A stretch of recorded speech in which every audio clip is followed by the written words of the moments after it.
Hello, hello, hello, everybody. Welcome to the stream. What's up, 3Dub? What's up? Oh my God, I feel so much better. I'm still a little bit congested, but I was so sick all week. Holy crap. You I haven't sound been better. sick in forever. I appreciate it. Yeah. I wasn't even sure if I was gonna be able to do a stream today because we had so many things to do here around the house. We had a little get together and we just had so much to do. And I'm like, am I gonna feel like streaming later because I've been sick pretty much all week?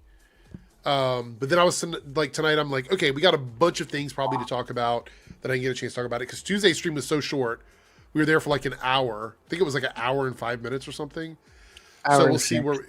Was it an hour 6? Thank you, 3Dub, for clocking that extra hour. We have Darren in the house. What's up? Hey, Darren. How Hello. you doing? How's it going? Oh my God, I'm so much better than I was on like Tuesday. I don't know. You weren't here for the stream, but it was bad. It was. I was like, listening really, to it bad. a little bit. Yeah. I felt like crap. I was like, oh my God, I can't do this. But I have congestion today, but like I'm not feeling. It's like more of like, oh God, I have to blow my nose every 20 minutes or something. But either way, yeah, thank you. The chat manifested it. That was what it was. The chat was like, we want you to feel better. And within like 24 hours, I was feeling better. So there we go. Anyway, we have a few things to talk about. And Darren, we talked about something on Tuesday that I thought you wanted to chime in on, but you weren't here. I don't remember what it was. Does anybody remember? It was something where I was like, I think Darren wants to talk about this. And we were going to wait for it. I don't remember what it was now. Hold on. Let me see. I got to look through my bookmarks. Because you commented on it on Twitter, and I was like, I want to see what Darren has to say about this. I feel like the chat should know. The chat should definitely know. Was it Harry Potter? Maybe it was Harry Potter. Harry Potter, possibly. Yeah. Was that what it was? Yeah, I think so. Yeah, I wanted to know what your thought, because we're not fans of. I think it's funny. So many people came into my video saying that I was defending J.K. Rowling when I was talking about the casting because J.K. Rowling signed off on it. I wasn't defending her because she signed off on it. My issue was the people that support J.K. Rowling were also against the diversity that J.K. Rowling signed off on. That was my stance on it. You can go and check the receipts. I have never defended J.K. Rowling in any live stream or video, ever. You know what that comment reminded me of? What was that? It's like her being like, I like this cast is like, I'm not racist. I have black friends. It's like, no. Very that. She's great. She's totally great. I'm not racist. I like this casting, guys. It's like, yeah. All right. So I want to bring this up on screen now just because you're here. Your thoughts, though, on the casting. I mean, what do you think in terms of... Because we don't know a lot about these actors, right? So it's literally just us taking in, like, the vibe of this. Like, I just want to know before we jump into any topics tonight what your thoughts are on this. No, I was kind of blown away when this photo first came out. I was like, oh, that's them. Like, that just looks like them. It's such fantastic casting. And I was talking about on Lance's show the other day of, like, it's so wild to see history in the making. Like, this is, like, pairing upon, like, a Robert Pattinson casting or, like, a Ben Affleck casting. Or, like, these characters are going to be playing these characters for the next almost decade. Yeah. We're talking, like, 8-year contract obligation, so... Even if we, like, weekly cover it or not, this is a show. These are actors we are going to be talking about for the next 7 to 10 years. It's as simple as that. Yeah. And I like this casting. I like these kids a lot. I'm not the biggest Harry Potter fan, but like, I think if you see this casting on the casting alone, you could hate the show. You can hate J.K. Rowling, as you should. You can do all these things. But I think if you see this image and you see these two casts and you feel anger in your soul because how these kids look, you are a bad person. Yeah. You are an evil person that needs to re-examine your life. Shout out, Jake. I sent you a link to the show. You're always welcome. I know you're not in the group chat. I had a brain fart, but I sent you the link. And Ronan actually showed up in chat, Darren, the other night. He was here for a minute. He's always, of course, welcome on the show. The more the merrier, I guess, for the Nerdcast.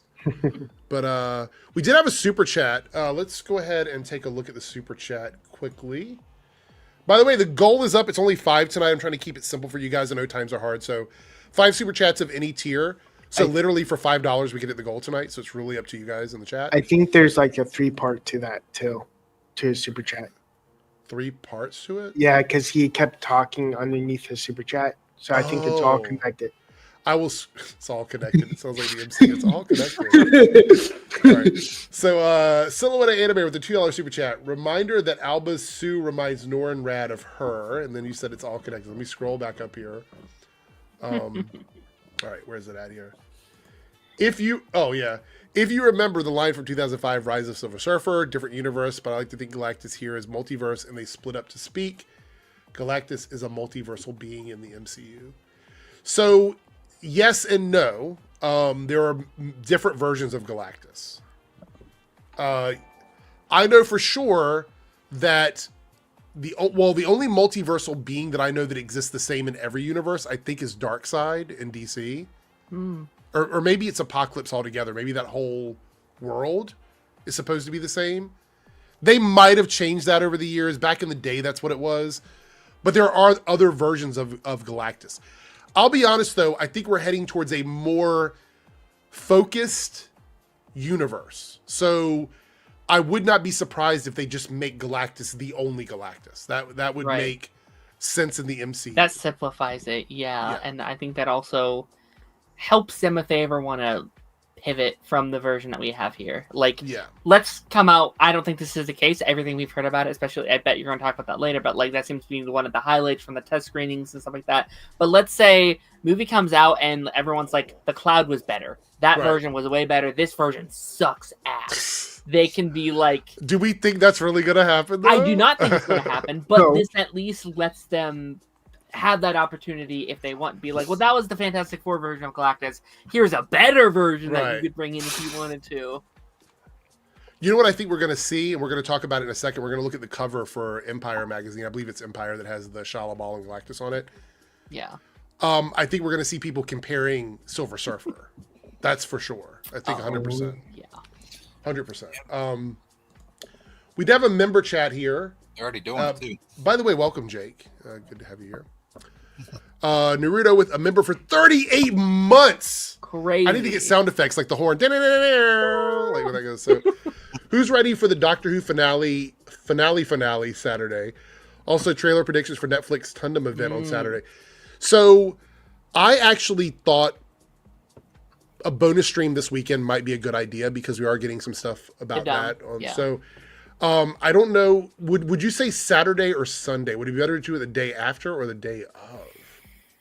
I don't know. Do we know what time the event is itself? I don't know. Is it like a day? I think it's normally a day event, so I guess it could be either or. Mm-hmm. Let's see. It's 8 p.m. Eastern. I can't do it then. I'll be at a gig on Saturday, so maybe Sunday afternoon bonus stream Sunday to talk about stuff that happened if anybody's free. Because I know Jake, you do your Sunday streams, right? Yeah, those are at 7 Eastern. Oh, I would be done before that because I have to work on Sunday night. So, all right. Anyway, but yeah, maybe we'll do that. So, is anybody watching the current Doctor Who? I know Darren, you're watching it. Are you excited for the finale or no? I am excited. I'm also. I feel like the season flew through very quickly, didn't it? It did. That's what happens when you have those 8-episode seasons. Yeah. I'm excited. I've really loved season 2, but these last couple, I will say, they've been doing a lot of classic Who stuff. Mm-hmm. There's been a lot of lore that they've been trying to introduce, and there's a lot they have to wrap up next week. There's a lot of threads that's up in the air, a lot of mysteries. I don't know if you've heard these rumors. It's rumored to be Ncudi's last episode as the Doctor. I did see that. Yeah. And if that's true, that's another thing they have to do. We don't even know if there's going to be a season 3 of this run, or if it's going to go back to like the just fully, BBC next season. So there's a lot. There's a lot going on, and I hope it's good. I don't know if you've heard this. They're switching up how they're airing it. They're airing it in the evening over here because they're trying to avoid spoilers for people. It's going into cinemas. So like there's a lot of pressure on this final episode, and I'm excited, but I'm also nervous. I don't know what's going to happen. Yeah. We'll see. I'm curious to see what your thoughts are when the season's done. because I'm watching it too, but I don't want to talk about too much until after the season's over with. Maybe we can talk about it on next Tuesday's stream after it's done. Jose said they're watching Doctor Who and loving it. So Very fun. So Silhouette Animator, that's one of the things we are going to talk about that. So I will get to that. But let me jump over here. I've got a new setup here at my desk, so I don't remember where everything is half the time. Make the screen smaller here. There we go. I saw that StreamYard is now doing. You can stream on Kicks now. I think I just saw. I was like, I don't know anyone who does anything on Kicks.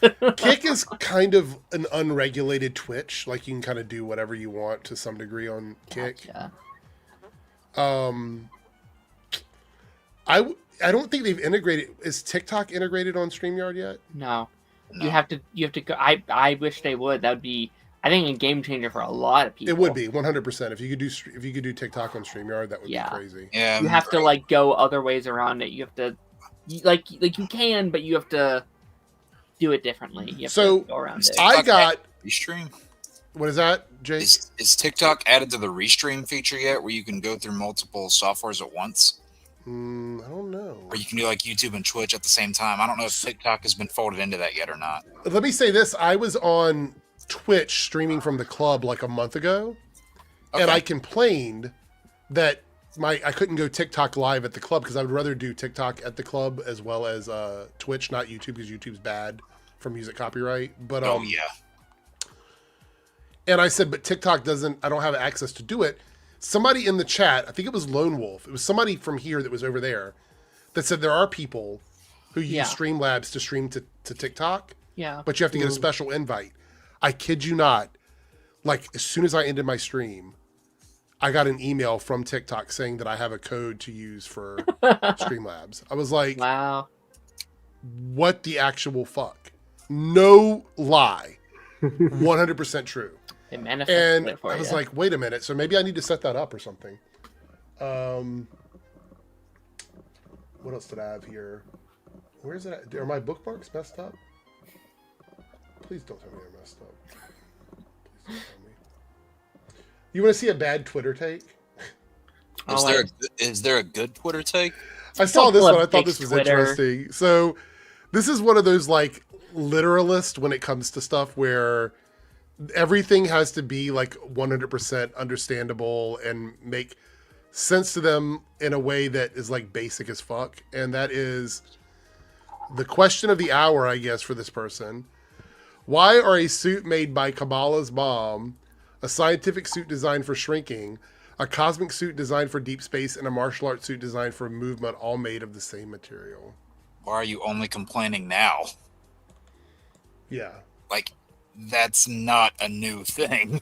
I mean, the thing is, if you look through the MCU and even the DCEU when that was going on, they have a design team that designs the looks, like a concept looks for everything, and they always sort of look the same no matter what, because that's what they do for a living. Right. And then, like, there are slight, material changes here or there, and, the color differences you would only notice, and, I'll use Snyder for an example. Like he would shoot his movies in black and white, and then the color would be added later, and that's why like there were some differences in the shade of like for example like Affleck's Batsuit. They changed up a little bit of the colors there from BVS to Justice League. Because if you notice in BVS, the gray is a lot more light. But that's just one example. There's so many. Yeah. I just think this is like, I actually did a deep dive while I was like under the weather. I was laying in my bed and I'm like, I'm going to dive through and just kind of go into this. People say that one of the problems with cinema now is the concept of literalism. Like everything has to be explained in a way that makes sense within the confines of the real world. Right. And that has ruined movies for so many people because, and I believe places like Cinema Sins had a lot to do with this. Yeah. Because these are fiction works. Right. Well, I mean, that was my response to this. Is this a fictional world? Who gives a fuck, right? But it's like everything has to be explained in a way that would work by the physics of our real world or by the concept of what our real world is. You know what I mean? And these are worlds that exist in these little pockets of entertainment. They're not living, breathing worlds for real. They're not. You know, when a giant purple alien walked onto the screen, nobody was nitpicking about the material of his armor. When a robot synthesoid walked onto the screen, nobody was nitpicking about his wirings. When an Asgardian god came onto the screen, no one's complaining about, oh, that suit looks designed the same as his brother's. That's like they cherry pick with this shit, and it's annoying. Yeah. Well, I will say this, and this goes back to Serenity's comment a little bit. I really wish we would have gotten more of Ms. Marvel's this suit, the one from the show, a little bit longer. Yeah. But they have to sell merch. That's the thing, is the studios have to sell merch. And anytime you get a new movie or a new season of something, there has to be something a little bit different so they can sell toys. Which, I think Shang-Chi's outfit is great, but that's not going to be the one we see with him when he's on the Avengers. It's going to be something completely different. Well, they make a lot of merch. Sorry, go ahead. I'm a little bit more okay with Shang-Chi just because it's been so much longer since we've seen Shang-Chi. True. It's going to be 6-7 years since his last appearance. So, yeah. They make a lot of merch too, for, looks and costumes that you don't even see in the final movie at all. So it really shouldn't be that big of an issue. Like Deadpool and Wolverine, there were at least 3 Wolverine designs that were made into official merch that you did not see in the final movie. So, them doing that, and, again, I hate to use this as a comparison, but it's exactly what WB did with Batman in the 90s, where they were making all those extra things just to sell toys. You can do things, just to sell merch here, but it doesn't always have to make appearances in the movie itself. Yeah. Oh, by the way, 3Dub, in exactly an hour, remind me to make the poll. Don't forget 3Dub. I will remember this time. Okay. Yes.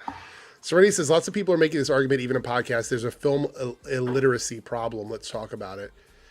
Because there is. I mean, I started out as a TV show critic. That was what I started doing on YouTube. And so I learned how to, stumbling through it for 10 years of the Arrowverse, I actually learned a lot on how to critique media and how to critique TV shows specifically.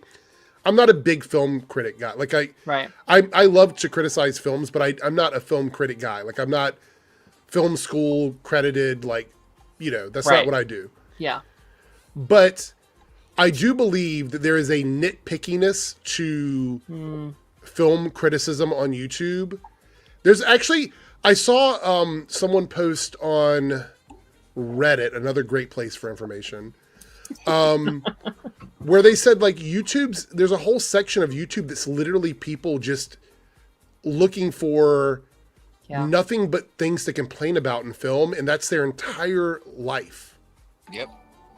That's their entire life. Oh, look, we got Lance in the. Yep. They're just really, really cozy in that basement. Yeah, I'm here to start some shit with the other guy. Oh, where's he at? Which one? The one who shall not be named. White one. HJ. Oh no! Here we go. Oh wait! I'm here to start that shit. Did something else happen? I literally sent it in the private chat. I see it in the private chat. I didn't even know if you guys wanted to talk about it because honestly, I just Oh, that's my whole reason for being here. Yeah. I didn't even know something else happened. No, this is different, Jake. This is a different thing completely. No, I know who he's referring to. Oh, okay. I'm aware of the person's escapades, but gotcha. I didn't know another thing happened. Yeah. Oh, he made videos about us. Yeah. Oh. How sweet of him. Yeah.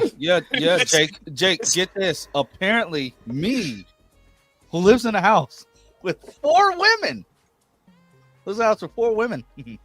I'm sexist. Just because he wants me to say his name, we're talking about Hero's Journey. I know he wants me to say that name. So, and I'm pretty sure that God will tell him to watch the stream, and then he'll be like, "Oh, somehow a magical message came to my fucking brain and told me to watch the stream." I can just imagine Darren. He made 2 videos of you, Eric. I haven't even watched them, to be honest. It's not worth your time. Darren just shows all his friends and goes, "Look, guys, I'm famous." Yeah. It was funny as hell. I was cackling. I'm sorry. Okay. I was laughing. One of you's gonna have to send me this. So to give you all a little bit of backstory on something that happened, because I had a lot of free time this week. I was sick. I was under the weather. I went over and I was like, I'm going to go through Reddit and the Supergirl forums just to see What are you doing? if there's any trace of this guy's legacy existing on Supergirl, because we all know God complex girl is his favorite term. So I went into the little search bar, God complex girl. He trolls the Reddit forums, calling her God complex girl. Wow. There were probably 100 highlighted results in there. I mean, somebody said, oh, if you get a response from somebody that calls Melissa this, just ignore them. They're a troll. So I'm like, oh, okay. So, and the only reason I know that it's him is because he's the only person that uses that phrase. Yeah. He's the only one. So I don't have time for that shit. You want to make videos about me? Go ahead. I don't care. He tagged your other streamer friends in it like they were gonna do something. And they laughed about it too. We all laughed about it in private. Matter of fact, we threw a party. We put up a Hero's Journey poster. And we all talked in a robot voice in celebration. What got me is You he's guys like, all had a drink in his honor.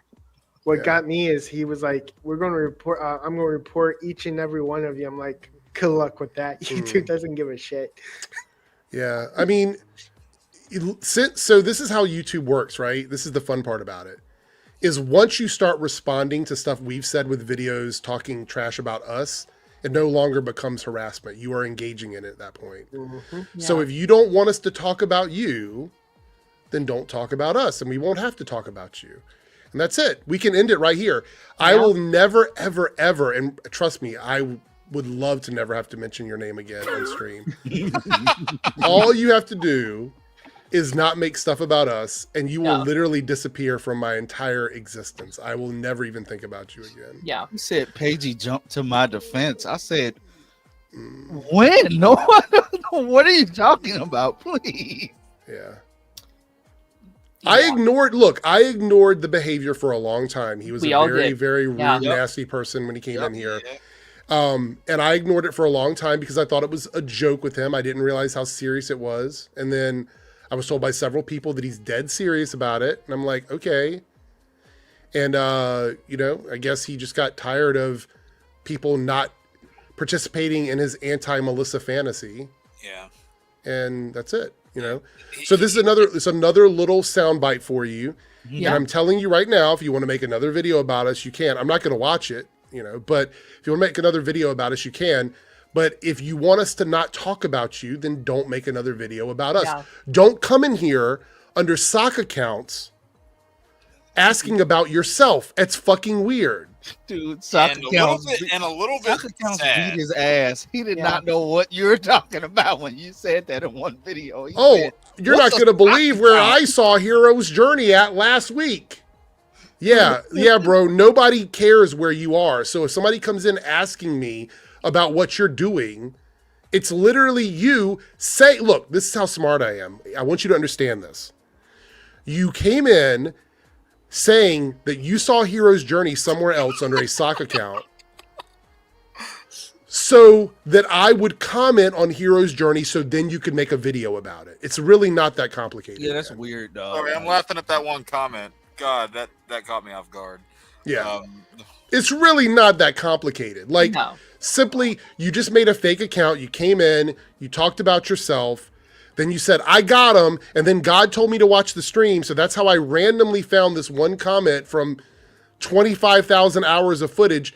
Bro, I've been doing this for a long time, man. Like, you have to come at me a different way. Like, that's not going to work. It's just not. He said, God told me to what? I said, excuse me? The power of Christ compelled him. So make another video. You can tag me in it. I don't care. I'm pretty sure that some people will find interest in it. Maybe. 90 possibly. People. Yeah. But we didn't see it 2 weeks later. So honestly, I'm just scrolling. Then I said, why is Hero's Journey in my suggested videos? Like, why is he here? So he was on similar escapades whenever Chainsaw ran his old show. He was up to the same sort of shit in there, trying to get people on a bandwagon. I mean, the thing is, like, seriously, I always put up with everything that he did. Yeah. I read his super chats. I was always very cordial to him, even when I Sure. disagreed with like 99% of the stuff he Right. said. Yep. He got butthurt about something Paigey did. And because I don't tell another grown man to apologize to somebody, that's not my business. It's just not. If you have an issue with Paigey, take it up with Paigey. Yeah. Don't Why take they it up make- with me. Why are they making you the middleman? Because it was on my show, so they're like, maybe you should make him apologize or whatever. I'm like, I'm not making anybody apologize. Yeah. If you don't like somebody, that's fine. Paigey jokes. He's a jokester. He says inappropriate shit. That's his personality. You either like it or you don't. But I'm not going to sit up here and scold Paigey to make him apologize because somebody got in their feelings because of a comment they made. Me and Darren were showcasing our Supergirl season 1. Oh yeah, and he had a heyday just for showing a DVD. Because we showed it off. And by the way, if Hero's Journey wanted to come into the chat now and be cool, I'd let him stay. I wouldn't kick him out. That's just the way I am. You could even after the videos you made, I don't give a fuck, bro. Like, you can come in and hang out with us. I don't care. Like, I really don't. But it's just one of those things where the sock account shit, like the troll shit, like I just Yeah. And he went in Taz's chat, because what he's been doing up is he's been like clipping stuff from, our streams and doing it to his own channel. And like he went in his comment section and be like, "Hey, I love your content, but maybe not that Darren guy. Maybe, Right. I would like if you don't have him there." No, so what's funny- antagonizing. What's funny is, and I commented on it even though Darren told me not to. I was Everybody like, I'm gonna leave it. I'm That gonna. doesn't have anything to do with that, though. everybody knows I don't give a shit. I don't care for Hero's Journey like that after he had me and Omega on the stream. So what I did, I jumped in the comment section and I said, Hero's Journey, I don't know what's funnier. The fact that you can't tell that this video is from Darren's channel, or the fact that you think you can get on here and try to tell a grown man not to have Darren on his channel. Like, bro, like you're looking at it, you know how StreamYard works. Darren was the host of the video. Taz just repurposed it. So what did you want him to do? Cut out all the parts where he's having a conversation with Darren? You literally said, "Man, I could have done without the Darren guy." Well, we Don't watch the fucking video then. we've already given him too much time. Too much. To be honest, we already He's given having him a way too heyday much now. time. He's like, "This is what I've been waiting So for." let him get all that information or whatever. So Serenity's. I'll do this here quickly. What Serenity says, and then we'll look at the Silver Surfer stuff. But Serenity says people do that in real life. That's between you two. I'm friends with both. I have a different perspective. I understand the concept of adults are responsible for themselves, but in my world, friends hold each other accountable. So if a friend of mine did something effed up, I would tell you, what's wrong, to go apologize, but personality and morals, not everyone's. So I want to rebuttal that with, I don't know Hero's Journey. Yeah. I don't know this person. I have no concept of who they are. I have no concept, like they don't even show their face on camera. So I don't know anything about them. If friends of mine in real life were fighting, like this is the difference. If Darren and Lance and Paigey were beefing and I were in the middle of it, then I would intervene and be like, look, I'm going to try and make this right, or I'm going to try and work things out between you guys or whatever. I don't hold that same regard for some person I don't fucking know. I just don't. And on top of that, it's not like what was done was this irredeemable, like I'm going to crash out and get mad and then make sure I go to other people's streams and make negative comments about you to other people and purposely ignore you while I'm talking to other people. The difference is I don't go to his fucking shows or his videos and do that. So again, I don't know him. If it were a friend thing, like if it were something between actual people that I know, then I might have a bigger reason for it. You know what I mean? Like that's the issue I have. Well, I would not look, Serenity, I wouldn't even tell Darren to apologize to somebody. Right. Like to me, that's not my place. Like, it's just not. Like I might tell Darren that I think it's wrong. Or, like if Darren did something to Lance that I thought was wrong, I would say, I think that's wrong. And I would apologize, or I think that's wrong, and I might like try to mend the bridges or whatever. But I can't tell Darren to apologize. I'm not Darren's partner. I'm not Darren's parent. Like I'm not going to tell Darren to do anything. I can say this is what I would do, but I'm not going to tell Darren to do anything. And I'm certainly not going to do that to somebody that I don't know. Right. That's my difference about it. You know what I mean? Like, and I get it. I'm not saying what you're doing is wrong at all. That's just how I would handle it. And, you know, the truth of the matter is I didn't even realize it was fucking serious. That's the thing. I didn't even realize it was serious until it escalated. Yeah. We have a good time in here. When I'm talking shit to people, unless you know for a fact that I'm doing it maliciously, like you're trying to start trouble with me and I'm arguing with you, I am a very cool person. You can say whatever you want. You can joke about whatever you want. And I usually don't have a problem with it. So for somebody to get so mad about that and crash out, especially when I don't have a problem with them, that's fucking crazy. Yeah. That's crazy. That's like, where the fuck are you? What planet are you on?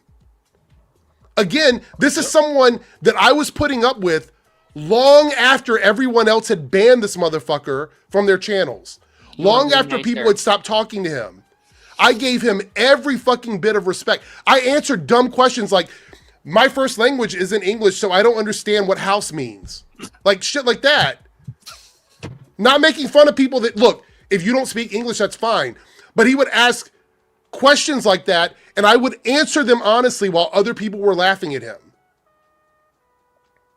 So I'm just saying, my level of patience went above and beyond. I forgot about that. Oh, shit. What does gooning mean? I don't know. Go look it up. I have no fucking clue. I'm as lost as you. Mean? Oh, Jesus Christ. It's that kind of shit. So again, I reiterate, if he came back into the chat now and was like, hey, I was just fucking around, I'm going to hang out, I'd be like, cool, you can hang out. That's literally the kind of person I am. Yeah. But he's not going to do that because he wants to fight with people. Yeah, and like you said, you've been way nicer than we have. Like, you know, when he would come into my stuff, I'd should be like, hey, I'm not going to answer that question because that's stupid, and I don't like the way that you're trying to push this narrative. But I'm sorry, but I forgot about all of those questions, legitimately. But like, Eric, here's what why I'll did say. you have to bring that up? But like, It is here's what what it I'll is. say. It's like, I'll say what I said in this comment section because I did want to say something about it. I said, hey, I'm sorry we had to call you out. I'm sorry we had to do this.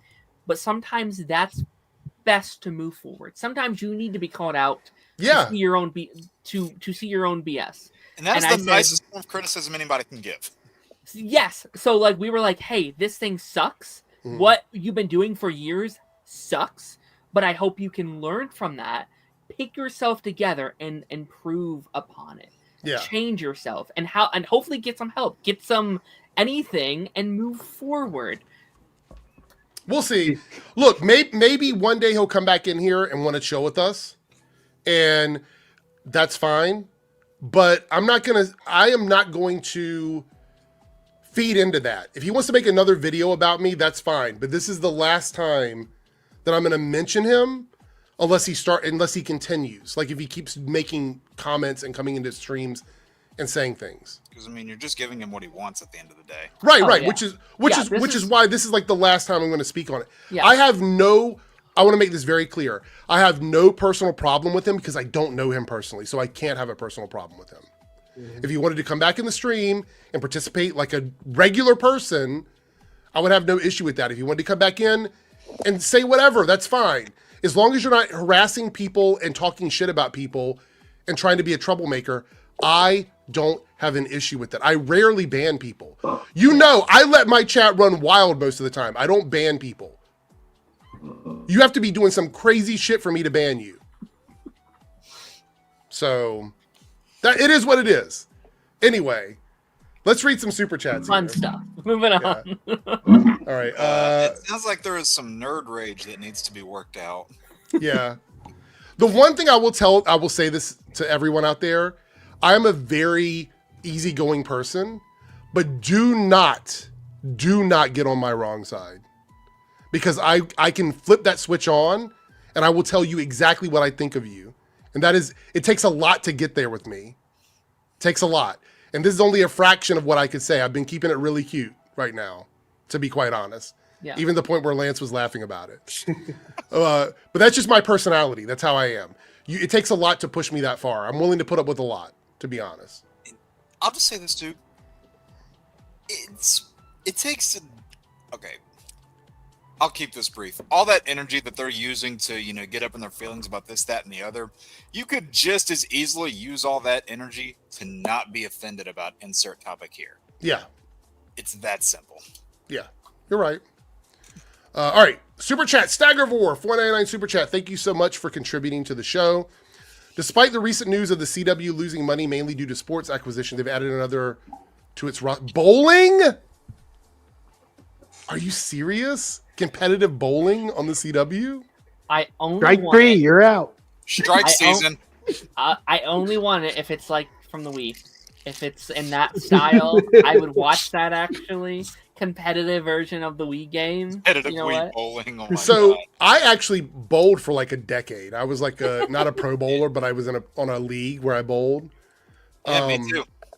I was the anchor bowler because I almost always hit strikes every single time. Well, for me, it was all or nothing. I could not pick up spares. So, like, See, that was my thing. Like, I could break apart really odd-looking spares. Yeah. I was never like full-on strikes. I would always do, like, I would cup the ball like this, cup the ball like that. Yeah. And I did a lot of spin. So mine was like mine would go all the way out to the gutter line and then come back That's in the and trick. just like Yeah, smash it. yeah. It's the whole thing about like spares too. Is like you have to figure out like where they're positioned, where you want to throw it in, how fast you want to throw it in, how much power, and then hit it Yeah. from the proper side of the pin you want it to. You are speaking another language to me. I could not Yeah. do spares. I couldn't do it. It's a lot. It's not as simple. The only time I could hit a spare is on the very corner. So if it was on either corner, I could pick it up. If I left anything even remotely split, that was it. Another thing I was a one-trick pony in bowling, which is why they always That put was me me. Like last. that was the only thing I could like. Whenever we needed to have like a spare that was broken apart, that's what I was brought forward for. Like all of our people that were together, we had somebody that was an anchor bowler. We had somebody that was a breaker. It's like everybody could do the one thing. Nobody could do like two or three of those things. So Another thing all just I one complete cog system. I used to do was go with 8-pound balls because they're extremely light, and obviously you can't put your fingers in them. I was like, a for 15-pound bowler. I had So, the heavy one. Basically, I would use my full hand just to chuck it, basically, and I always got strikes because it was like super light, and with lightness it becomes faster. We don't even know what to do. Like I don't bowl anymore, not because I can't physically do it, even though I am fat, but we have bowling balls sitting in the other room, like lined up against the wall that I just have left over. Yeah. And someone was telling me that people make like art out of them, like water fountains and stuff like Yeah. that. I was like, that's kind People of cool. do that. Yeah. So Yeah. I haven't done it in like 6 years either. But yeah. I was like right in the middle. I would do like 12-pound ones. Oh, Eric Z, I think those are duck pins. If you did the small ones, I think it's called duck pin bowling. Last time bowling was on the CW was when Legends of Tomorrow turned Planet Earth into a bowling ball. That's right. When was that? Like season 6, I think. Yeah. Quinlan says, I love bowling. AMF has a summer pass. I've bought in 2 years, $50 for 2 free games all summer, midsummer. Oh, bowling is not cheap anymore, by the way. If you ever go back on the weekends now, it's kind of expensive to do it. God, this is giving me a headache trying to read this. Oh, so they're asking, thank you for the super chat. They're asking what happened to Defunct and Introverted Unicorn. Oh, okay. So I had Introverted, an aneurysm reading yeah. that. Aces. Introverted Unicorn is not a late night person, so I wouldn't expect to see them in here during the Nerdcast. Maybe if I did daytime streams more often, they would stop in. As far as Defunct, I don't know what happened to Defunct. Defunct, I mentioned this. Did we talk about this previously? Yes. Yeah. Yeah, I think he was in surgery or something, or had surgery. Oh, Because I Or brought up someone had- how like I had gone through a similar kind of surgery. yeah. So Defunct had some health issues, and I haven't seen her. So I don't know. I'd like to know. It'd be nice. South Texas Shark with a member for 30 months. Thank you so much for putting in the hard work. Would you like to live in a hot or cold city? Hot. Cold. Yeah. Hot. I don't like cold weather. For a person that lives in a hot state, cold. Well, we have to also figure out what hot means. Do we mean like sweaty, humid hot or just hot. Like I don't want to live 1,000 in a humid degrees. city. Yeah. Well, I'm in North Carolina where it's like, in like it's generous sometimes if it's in like the low 60s, but especially this time of year, it's like low 70s, sometimes low 80s. I don't know where you are in conjunction to me, but I live in Virginia and it's been raining for the last like 5 days. So we're getting some of that rain here too. But like I was in Boston for a few days whenever I was in PAX, and I was like, if it was this weather like consistently, I would absolutely love it. Yeah. Is Pagey okay? Been a while. Pagey is fine. Pagey is busy with life, but not bad stuff. He's not in jail or anything like that. He just got paged. Life is going on, right? I'm sure he'll show up at some point. Maybe on a weekend. He's more available on the weekends than he is during the week now. So, we got Luther G coming through with 3 $1.99 super chats, and I believe that capped off our goal for the night already. So, thank you so much, everybody who donated, and all of our team members. It's not an hour yet, so. No, we're not going to do it yet. We're not going to do it yet. They're like poll options. Thank you so much. There will be. We usually do those around the hour and a half mark. So what a pager is? Can I explain what a? Oh no. Yeah, but I feel old now. Is that a legitimate question, Wait, Marisu? are you actually reaching down for a pager? Like no. Oh Oh my god. It's what Captain Marvel paged Nick Fury on. It's like an old walkie-talkie. Yeah. I remember back when all of our friends had pagers. Or We Nick would Fury. yeah. we would send, instead of calling people back, you learned how to send shorthand through pagers. I've still got one somewhere. So the Motorola pager, there was one that you could like. Okay, so excuse me, what a cell phone is. Shut up! Like seriously. So a pager is a little device. I'm going to explain this for people that may not know. It's a little device that you used to carry around with you like you do your phone, that would allow you to either leave a voicemail for someone or you could send them a text message through the pager. For the expensive ones. And for all the cheap people, essentially it just left somebody's phone number for you to call them back so you knew that they were trying to call you. Hence, paging you. So Yeah. that's what they did. Motorola, right before pagers went out of style, had a pager that you could actually send text messages to. Yeah, and like there's still a lot of places where they're, it's like towing companies or whatever that still use pagers. Yeah. I mean, they're still used, but now it's mostly for business stuff. It's not personal Right. anymore. Yeah, it's not like so much social because Gwendolyn, let me tell provide you these things. right now, pagers were the shit back in the day. People would have different colored skins on them. Yep. You could get different cases. You could put whatever you want on them. It really was. And the certain people that sold a certain kind of thing illegally would have like multiple pagers, and you're always like, Yep. why do you have 2 or 3 pagers? That's a little weird. Pager per customer, baby. That's a little weird. Oh, wait, did I just expose the big secret? Yeah, maybe. Jake, you have something that you want to tell us? No, Pagey's channel is named after him. His name is Alex Page. That's not doxing. That's his name. Everybody knows that's his name. Alex Page is his name. He goes by Pagey. I didn't All right. know that. You didn't know? I didn't know his real name was Pagey, no. And Darren's just like, all right, now let me go onto this website. Yeah. No. He hates when people call him Alex. That's why I never do it to him. But How about Alexander? now that Lance knows, as soon as he sees him, he's going to call him by his first He's name. probably going to call him Alexander. I've known Paige's name for years now. Oh, y'all are cool like that? Yeah. Oh, I didn't know. Damn. Me and Paigey, we have late night conversations every day. Oh. Oh, shit. Okay, wow. Like, Man, All right. Then you should get going then, right? I guess you really do need a break from all the women in your house. Speaking of late night conversations, we have the Empire cover for Fantastic Four here with Galactus and the Silver Surfer. Silver titties, I love it. So, Love that picture. okay, this is probably one of the coolest covers we've seen in a Yeah. long time. I Right. love the hand around the Earth with the silhouette and then the Silver Yeah. Surfer coming up. All right, what are our thoughts on this? Everybody gets a chance to chime in. So Now it makes me wonder if Galactus can actually be like ginormous and just stand in space while also shrinking to the standards of giant in Earth. If that wait, are makes you sense. asking that seriously, Like, or do Yeah, seriously. Like Galactus can yeah, change size? Yes. Yes. Okay. And if CW could pull that off with Anti-Monitor, a big budget Marvel movie can do it with this. Yes.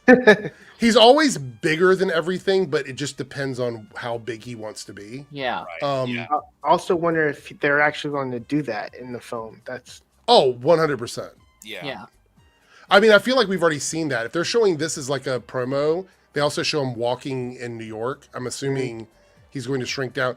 I mean, a lot of the classic Fantastic Four stories is Galactus shrinking down and fighting them in New York City. So shrinking down to face, shrinking down to be the size of a kaiju, essentially, is what it is. Do we know if he's like the main villain of this movie, or is there someone else that we don't know about yet? We have no well, clue. I wouldn't be surprised if he essentially plays the role of like a Dormammu in Doctor Strange. Right. Yeah, I wouldn't be surprised if that's how they utilized him, or as like the dark side in a Zack Snyder's Justice League, for example, where he has a presence throughout the film and he's a looming danger, Right. but he's not the immediate one that they're facing. Yeah, because like there keeps being comments, and this is just how the character is, but they keep repeating that he's not a villain. He's just like this force of nature. He's a force of nature, which is how it should be, right? He's not trying to kill them. It's his job to do this, right? So I do wonder, like you said, is there another secret little villain? Is there like a little side quest or something with someone else? And this is just another looming thing throughout the film. Could be. Marisu's comment. I mean, there are like a number of lower tier, Fantastic Four villains that they could use. I mean, granted, people won't know them as much because like there hasn't been that many live action adaptations, and they've mainly just stuck to Doom. But you could put in people like Terrax or Firelord or Mole Man. Even like you could bring in some Well, I villains. think Mole Man is in this movie. Yeah, Has that been confirmed? Yeah, isn't I it think Stingray from like Cobra Kai? Yeah, Paul Hauser, I think his name. Yeah. Something. I know he's in the movie. I don't know if they officially confirmed Mole Man, but it's That's right. John Malkovich is also an unnamed person in the movie as well. We don't know who that's going to be. Yeah. I forgot he was in that. Dr. Doom. Any theories on that? I don't know because we don't know if he's going to be a physical person or if he's going to be voicing a character. We just don't have any idea. This is probably wrong, and like this is like a tinfoil hat one. So like out there. What if he was Beyonder? I would be okay with that. Yeah, playing like one of the Beyonders that we don't see physically, maybe like one of the voices or whatever. Yeah. Same thing they did with like the Watchers and What If.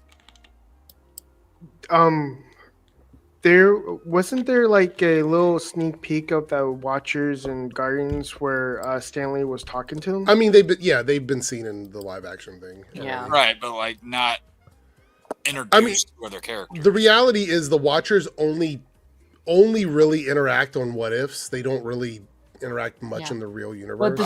This is arguably a What If, right? Like this is. Can I say something a little controversial about this? Sure. Yeah, go ahead.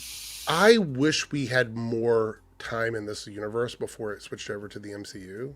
Like, so that way we could sort of get more stuff introduced before they bring it over. But I'm not saying it's going to make the movie bad. I still think the movie's going to be pretty good. But I wish we had more time. That's a good pitch for like an animated show in a couple years. Yeah, right? Like an animated prequel kind of thing or something. It's a literal TUD. A temporary universe destination. Oh God! So Eric, to kind of like, I get not really challenge that point, but to just bring something else into the air. Do you think that would have been? Do you think that would have better serviced, for example, if they did that in, like, say, Deadpool and Wolverine? If we saw more of that Wolverine's universe before bringing him into this, but it probably already worked because we were so attached to Hugh Jackman's face. I actually think they should have tried this in Phase 4. This? Well, Fantastic Four in Phase 4. Well, they were originally going to, like, that was part of their plan, but I mean, I would have liked for them to at least given like the Fantastic Four a couple of films and then maybe brought them in after that. Let me tell you why. I haven't been as interested in a Marvel movie in the sense of like what this is going to be in a long time that as I am about this one, because Thunderbolts was my most anticipated movie because I like those characters, so I was really, excited to see that film. Yeah. But I think I haven't been as curious as I am about what a movie is going to be like since forever, really. I mean, I think maybe Eternals was the last time where I was like, what is this movie going to be for me? Because even though we get different Marvel movies, we kind of know the world and the rules and all the stuff going on. This is a different universe. Yeah.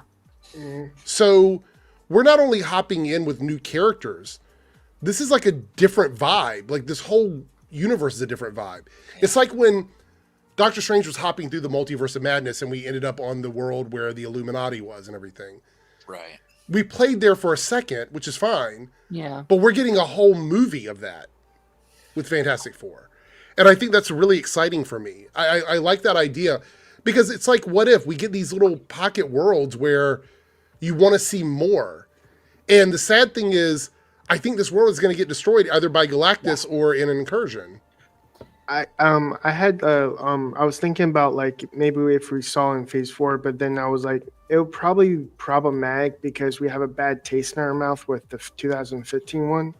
So for them to just I didn't even think about that. Like you brought that up, and I've completely forgotten that movie existed. But you just mentioned it now. I'm like, that was a bad taste in our mouth.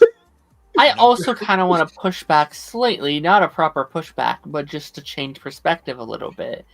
I honestly think that might be kind of the point, right? I think the whole point of this movie is I think they're going to get us really attached. I think they're going to make quickly, very love quickly, this like universe. first Very act, quickly. we're going to be attached. Yeah. There's already so many like kids inside the street and like adoring fans and people love them, and I think the pull of this movie for me, if done right, and you are right, it's going to be really hard to do, but if done right, I think that's going to be the point of the movie, is that we fell in love with this world instantly and it gets taken away from us, and that's how they are feeling about it. And Darren, think about the baggage that carries once they get stuck in the Marvel continuity and have to rebuild their lives, because these are 4, maybe 5, depending on whether or not Shalabal comes through. We don't know. I don't think she is, but 4 people get stuck from a world, and we still don't even know if the world that they're on is their world. We're not sure if that's their world. Yeah. We don't know. Well, technically 6 to 5, because we have a little baby. Franklin. Oh, Franklin. Yeah, you're right. Yeah. You're right. Yeah. And Galactus is still going to come through. And Maybe. and we don't know. Look, this is the crazy thing about this movie, chat, and I cannot stress this enough. We have fucking like no idea how this is going to wrap up at the end of this movie. We don't know if the incursion starts at the end of this movie. We don't know if Galactus causes the breach and everybody crosses over that way. We don't know if it's because of the Fantastic Four jumping through dimensions because of Reed's science. We don't know if it's Franklin Richards who does this. We have no idea how this happens. And I don't want to get spoiled on it. I want to be there opening morning. Like I'll probably get tickets for this as early as I can on Thursday. Yeah. To avoid spoilers. I kind of love that we're going in not knowing anything, and then we're not. They became a lot of secret. I feel like we've just seen the same parts of the movie over and over again. And I'm glad for that. Like, so we're not able to put the plot together before going in. Ever since I've become like accustomed to getting spoiled, I'm like first showing. Yeah, I have to. I was mad when I had to get tickets on another day for Thunderbolts because of how much it sold out that Thursday. I was so mad. Serenity made me think of something. They talk about Herbie making a 6. Herbie 100% dies. Yeah. There is zero chance Herbie makes. Herbie is there to be sacrificed because He's a he's goner. They're gonna make us love that little guy instantly, and they're gonna be like, "Ha, he's gone." He's a goner. That's an easy death because it's not a person and it's not going to be graphic or violent. They can just get rid of him. So Yeah. Well, they said that to Vision. It'll probably make like a lot of people who grew up with Wally probably have a bunch of flashbacks. that's true. So I know a lot of people are like upset about the whole Silver Surfer thing, but this makes so much sense to me, and we've talked about this a little bit. Because say for example, Shalabal doesn't come over, right? Like, and I don't think she will. I actually think she's going to go away with the rest of this universe. Yeah. This adds emotional baggage for when they actually meet Norrin Rad. Yeah. I think this will be a big deal because I think Norrin Rad, Silver Surfer, will be in the MCU. I think they're going to bring him over post Doomsday or post Secret Wars. Maybe in Secret Wars. He might actually be in Secret Wars. And he's going to be voiced by Martin Lawrence. Just kidding. What? That's random. No, I was trying to. You meant Lawrence Fishburne. That's the one out. Actually, you're right. Yeah, that would be good. But I think that's how they're going to appeal to him. because let's go. He's going to get made as the Silver Surfer, and they're going to be like, "We met your wife. She was in the same position as you. Yeah. You know, and she was doing the same thing you were doing, and you shouldn't be doing this." And they're going to appeal to him. I think that's what's going to happen. I could be wrong, but I think that's what's going to happen. They might feel a sense of endearment towards this surfer too, because they couldn't save the last one, presumably. Like there wasn't anything they could do.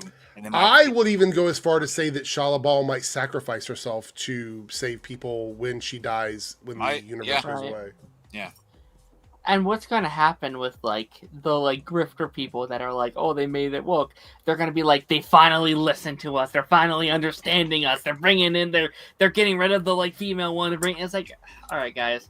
Like I can see it already. I hate that you just predicted like 20% at least of the behavior. Those videos are already filmed. It's ready. They're listed. I'm gonna read the comment on this tweet for a second, but before we get into the negativity, let's talk about this cover here. So this is another Empire cover with the team together, and this might be the best look we've had at them all kind of grouped up together.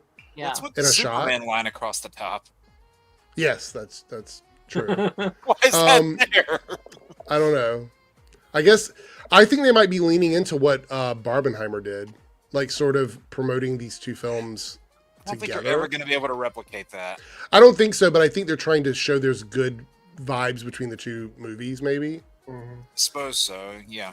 Like, we know that Thunderbolts, I think they crossed 360 million. I think that's what it was. They're closing. I know it crossed 350. I don't know if it's reached 360 yet. Okay, so, which I will be honest is a disappointment on a movie that I think was a good film. Yeah. Yeah. I think it was a return to what people had been asking Marvel to do.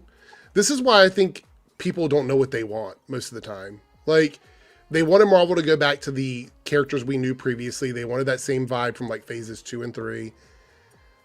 When Marvel pays people that, I would even say Brave New World still had the vibe of like a phase 2 and 3. When Marvel does that, people don't turn out for it. So clearly there's something else going on. There's a shift in movie going that we're seeing affect more than just Marvel movies. It's happening to other movies as well. It is. This film doesn't have a like with Thunderbolts. I noticed a trend looking at the different show times for like the theaters out here. The auditoriums for like each showing don't have more than 5 times a day right now. Like they've trimmed them down severely. Yeah. Well, the thing about it is, I think Thunderbolts will be one of those movies, just like with Brave New World, that's going to bring a $50 or $60 million ticket in on home streaming.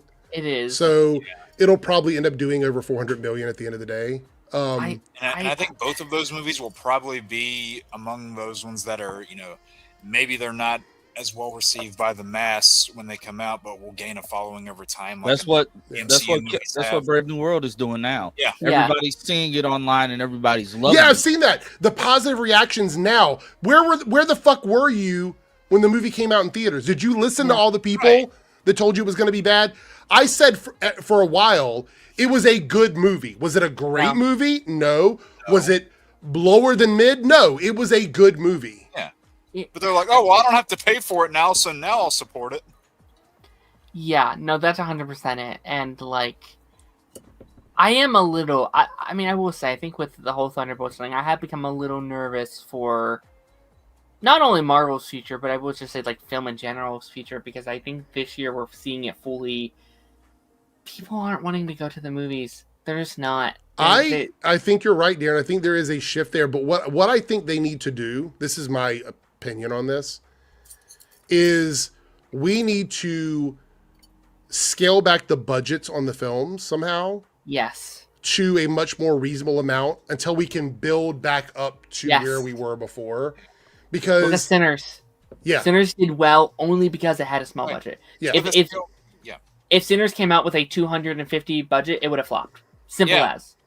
I mean, if you scale back the budgets, I mean, I shouldn't have to explain this, but if you scale back the budgets, it's easier to earn it back. Yeah. Yes. You know, look at them. I'll just use this as a movie. This isn't a comic movie, but look at, like 2-3 years ago, if anybody watched a movie called The Creator, only had like what? That was the Gareth Edwards movie, right? Yep. Yes. Yeah. It only great had film. Special effects were great. Only had an $80 million budget. Yeah. And with those sizes, you're able to earn it back pretty damn quick. I actually think that Marvel can. So you look at some of the budgets they have, and I hate to do this because I don't want to nitpick like budgets or whatever, because we know a lot of it goes to actors and they want to get big names in there and stuff like that. But I mean, there's a lot of ways you could say practical filming, like not using so many things in the what is it, the volume or whatever the fuck that thing is called they use where they film everything in to hide spoilers and stuff. Filming practical, doing more practical stuff is going to cut back on some of the prices or the stuff going into the movies. And yeah, I think there's something to be said here. I don't remember who said it in the chat. I think it was Jonathan. Doing stuff that's not necessarily tied to anything else, like introducing new things, like trying new things with movies. I mean, I think it's time, like, if you're not going to, look, this is the reality of it. If you're not going to pull in the people who spent a ton of money years ago coming in to see these things that are connected, it is time, and this is why I think Secret Wars is going to do this, it is time to reset a little bit and try some new stuff with new characters that aren't the stuff tied to previous things. Secret Wars is a continuing of stuff they know works and a dumping of baggage of things that they don't think works anymore. Yeah. And going past that, make these projects that, are like relatively easy to put together, but just have the right people making them. I'll use this as an example. Granted, this one's harder to use because, it was from a different time, but look at Blade from 1998. Very small budget, a C-list character, but it was a really good movie, and as a result, it was a big hit for them, and kind of was one of the first things that started to get modern Marvel off the ground, and then X-Men and Spider-Man brought that more forward. Right. But they made a good movie on a low budget, but that's the point. That's what made it so successful, is that it was a good movie. So just here, like, take a look at this. This is the big issue. And I'm not saying they're not worth it. This is not me trashing people getting paid for their work, okay? Robert Downey Jr. earns $75 million a movie. So already for one actor, you are paying this is why he was killed off. Yeah.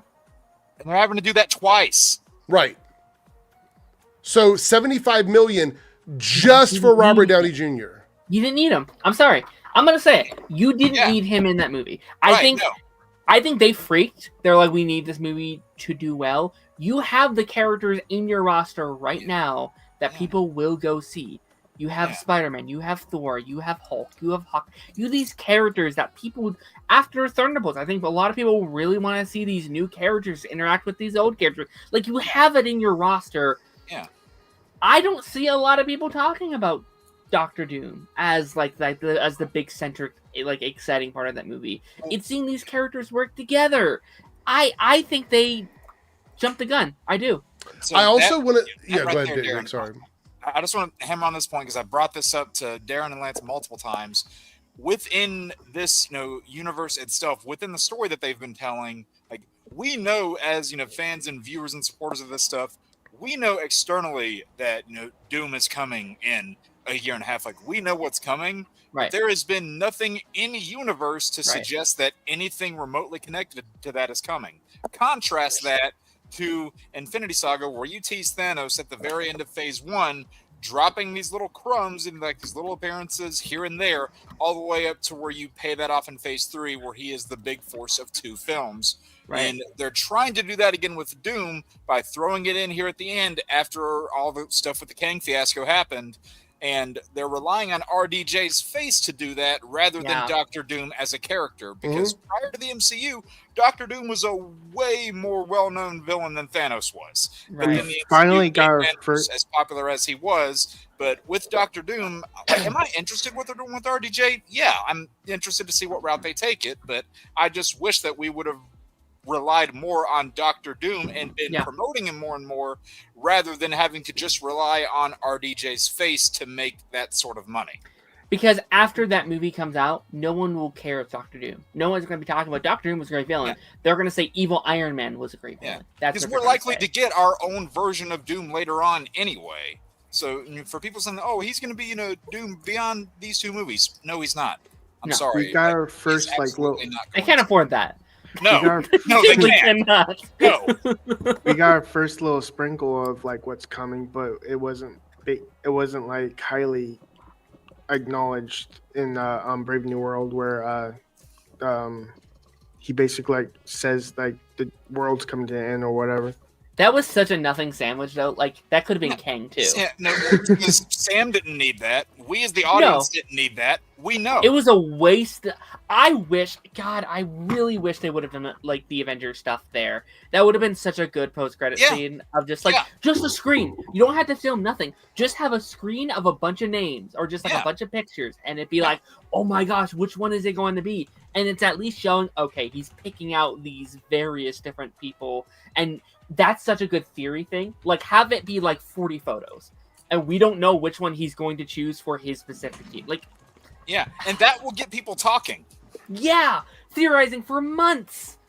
They did that with Iron Man. We made Eric leave. We kept cutting him off.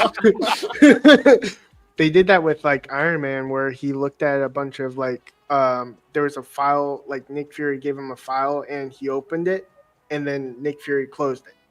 Yeah. It's a better version of what they did in, is it Batman v Superman, right? When they have all the little computer things. Yeah. It's a better version of that. Right. And I mean, again, going into this, going into these 2 movies, I think it's really hurt. It's really hurt just the franchise that, I mean, we've seen rumors and, talks and, they've talked about, rebranding the Avengers, and we have these new characters here that are quote unquote the new Avengers, but we still don't have a full firm idea who they are. And we are 6 years past the most recent Avengers film, and we still don't 100% know. I mean, granted, whenever going into Infinity War, we knew who our Avengers were from the Avengers movies, and all those people from the other projects like Doctor Strange, the Guardians, Spider-Man, Black Panther, were they all labeled as Avengers then? No, technically not, but we all just lump them into there. With this crew, we don't really know how to do that because half of them haven't even interacted. And I feel like it's going to be ham-fisted. Are you okay, Air? Yeah, my cat was at the door knocking I was about to stuff say, down. did I We were joking that you rage quit us or something. Make you so mad you had to get up? No, she was being Speaking too much stupid. facts. She was at the door making noises, and I'm I know they can hear it, which you guys probably couldn't, but in my mind I was self-conscious about it, so I wouldn't let her in. Right. And then I didn't have any of her treats in here, so I had to run in the other room and grab the treats. So it's what is going on? But the Maestro brought up a good point down there. It would be that exact same thing that they did at the end of X-Men 97, where they show you all those pictures of the mutants. That's such a cool... Yeah, and that's one of the things that people were talking about going into that second season. No. Yeah. And if you did that with the Avengers, it would have the same effect here. True. Man. So cool photo. Yeah, I just keep looking at it because I like the whole shot is great. Yeah. I don't like how you can't really see the thing's facial features. I thought you were going to say something else. Never mind. I did too.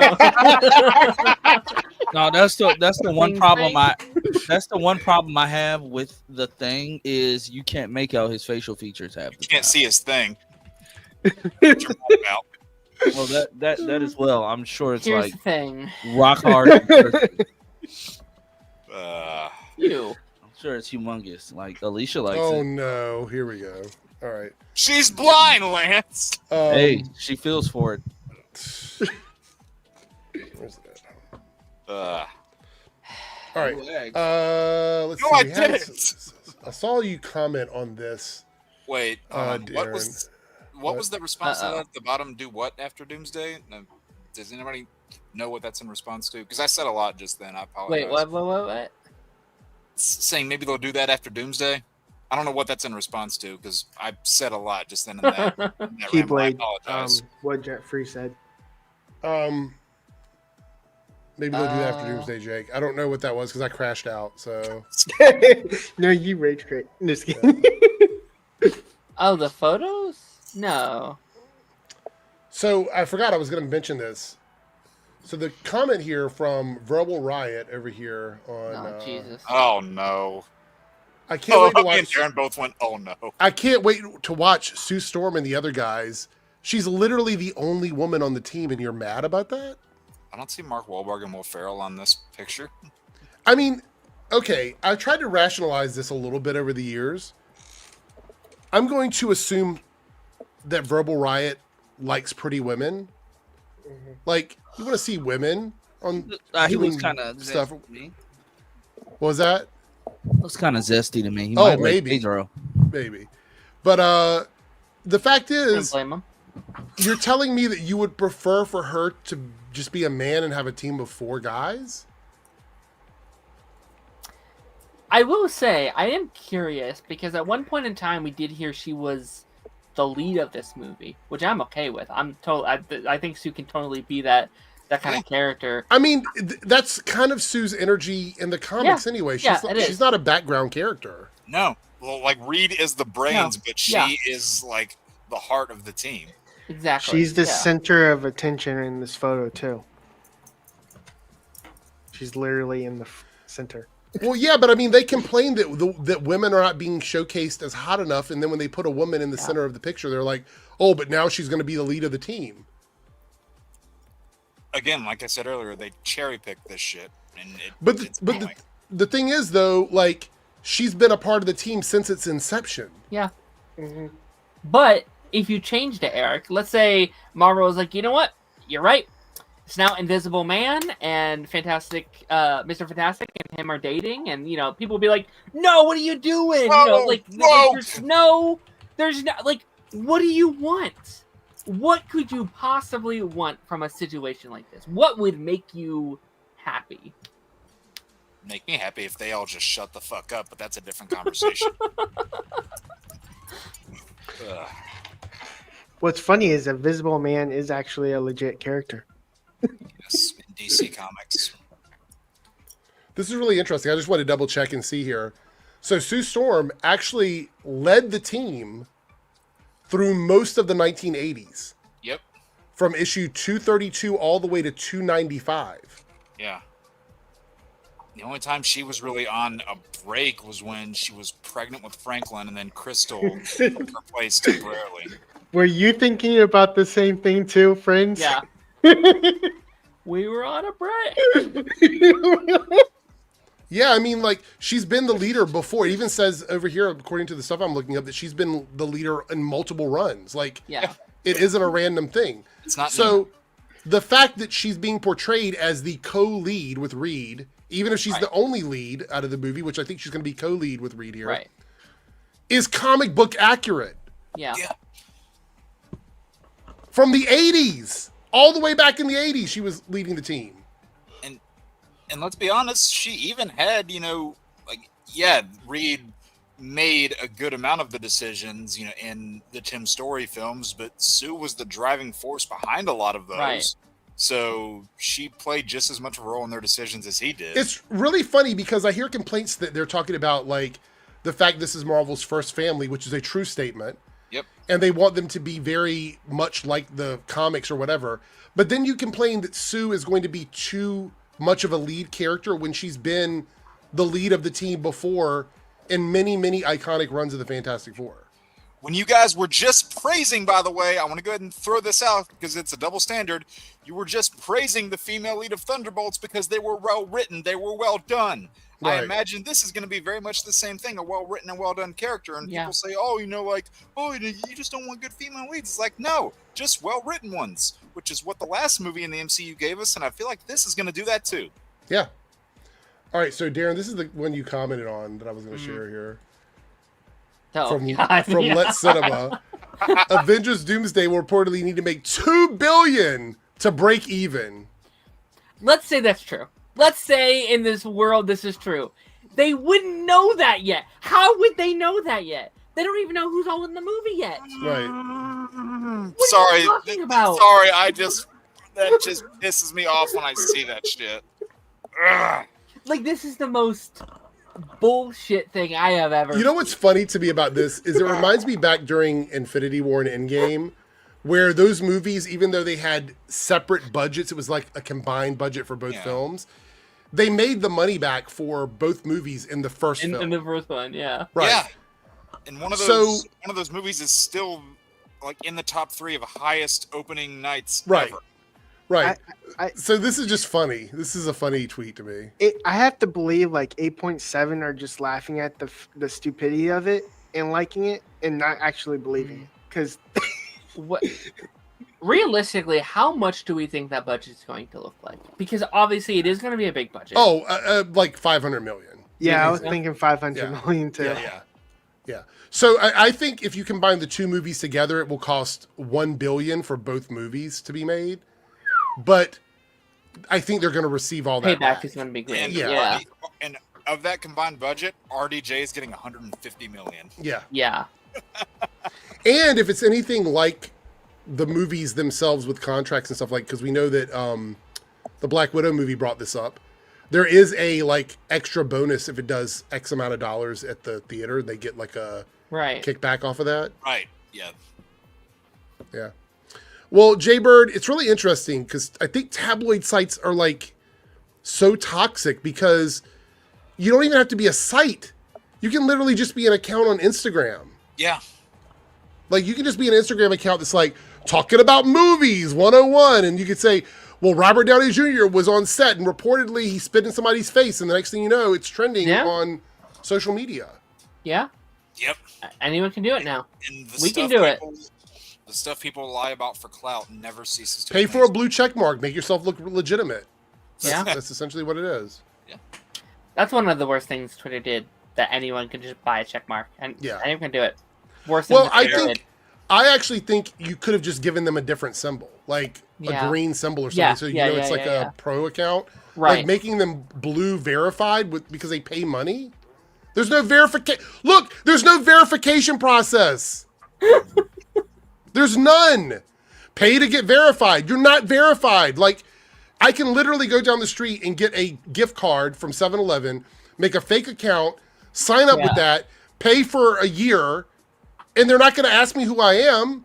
Nope. There's no verification. Yep. I just want to let you know, Eric, you're at that. What? You're at that Yeah, you're hour at mark. the mark. Oh, okay, cool. Let's do that.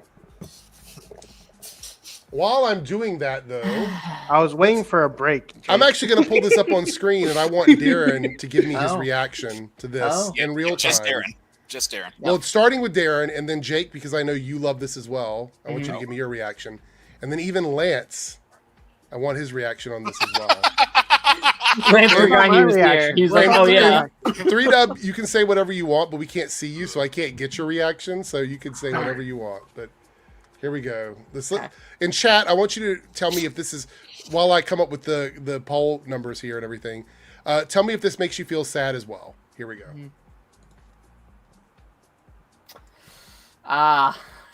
Yes. Karate Kid Legends, Rotten Tomato. I am nervous. I am really. I'm going tomorrow. I'm going with my mom and my best friend. We're all going. I've heard not good things. I've heard, we all have friends here who have seen it. They've come out of it. They've said, things. Here's what I'll say, Eric, and we talked about this a couple months ago.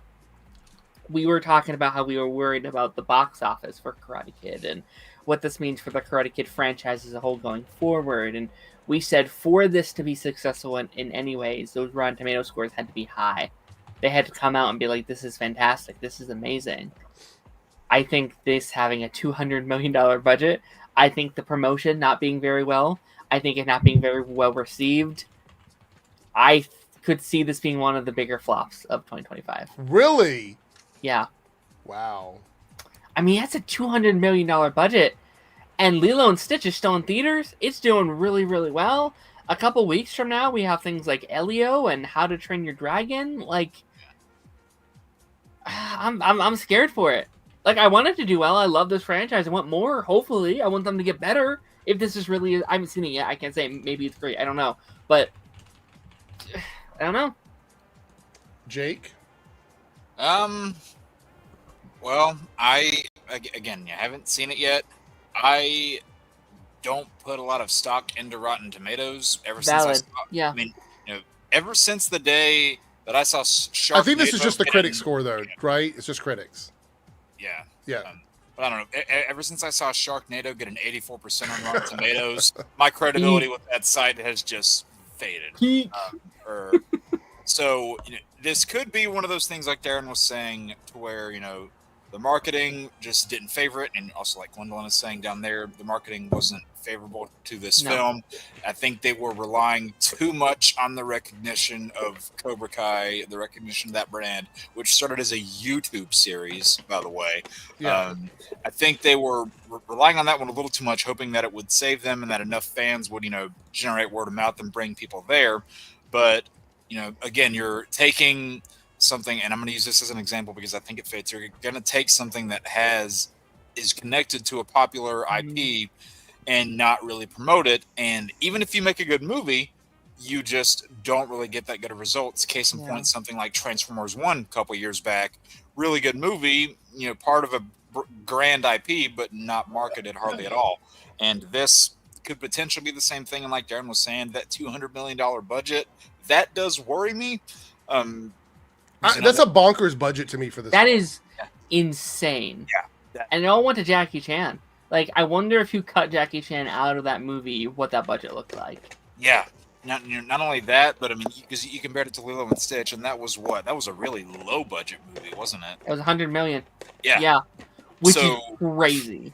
And that movie has a lot, more special effects. Yeah. The movie has and a lot Stitch more. Looks incredible. Yeah. He looks great. When you're relying on like a martial arts movie that's, solely reliant on things like choreography, just like maybe amplified sounds for your punches and kicks, there's not much more special effects. No, so all of it's definitely going to Jackie Chan. Right. 100%. Yeah. Like, they did 7 seasons of Cobra Kai on a relatively shoestring budget. Right. Like that. Yeah. Like, it was this much, and they made like all those fans. But again, because Cobra Kai also spent a lot of time really building up character interactions and relationships. Right. So and here's the thing to kind of play off what you were saying, Jake, about like the Cobra Kai thing of like, there's also there's not a huge remnant of Cobra Kai in any of this marketing. To be, like what I've heard from people is that there's actually nothing at all connected to Cobra Kai. It's like it's seemingly very distant from that. And if you look at Cobra Kai, Daniel is one of the more, like, he's not an unlikable character, but he's not the star of that show. It's Johnny and those kids. Yeah. When you think of Cobra Kai, those are who you think of. Daniel's an afterthought, and yes, he got more to do later on, but it wasn't his show. And I feel like a lot of the modern Karate Kid audience, when they think of Karate Kid, now they don't even really think of Daniel. They think either Johnny or Miguel. So it's like, why rely on that brand, that recognizability, if you're not going to tie into it? Yeah. What do you think, Lance? At this point, it is what it is. This was never one of my most anticipated films of this year. Everybody knows what that was. Everybody knows I'm severely depressed by the information that we got about that film last week. No need to dwell on that. They broke my heart several times. Fuck you, Lionsgate.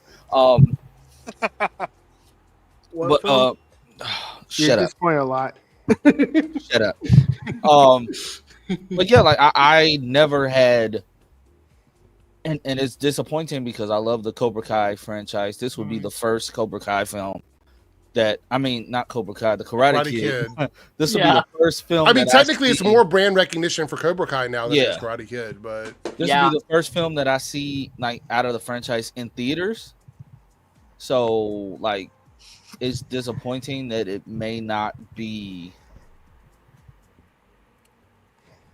It may not be all of what I expected. I mean, from what I've seen, it's like it's like a whole other storyline that they are purposely hiding. I've heard that. Yeah. That stars Dr. Odyssey or something. Find out Joshua Jackson was in this film is so random. I'm like, you put a Mighty Duck in this movie and we didn't even know about it. So Wow. Yeah. Why not do Emilio Estevez? Kidding. like it's like it's the stuff I heard is so weird. Like me and my wife are going to see it tomorrow night. She doesn't too much care. Like she stopped caring for it. She felt as if like we didn't need another Karate Kid because Cobra Kai. Yeah. that was the perfect continuation of the Karate Kid story. Yeah, and and it's honestly, perfect she didn't, ending. yeah, Too. and she didn't start watching Cobra Kai until season 5. She didn't start watching Cobra Kai until I didn't watch till 5. season 3. I had to go back and watch the first 2 seasons from YouTube because I didn't. I watch didn't it when trust it was YouTube for being a original series, so I avoided Cobra Kai for the longest years because I was like, YouTube is crap, and they just on YouTube. Speak your mind. I guess speak your mind. I was like, I don't believe it's going to be like quality over, I was luckily I was wrong, but yeah, I was like not trustworthy with with YouTube doing a series. With that YouTube, with Cobra Kai kicking off from a YouTube series, just small rabbit trail, it makes me sad that small little Nightwing series that started on YouTube never went anywhere. If anybody remembers that, it was like 5 episodes that they made again on a YouTube series. You can probably still look it up, but sad that never went anywhere. Yeah. 3Dub, did you care about this movie or no?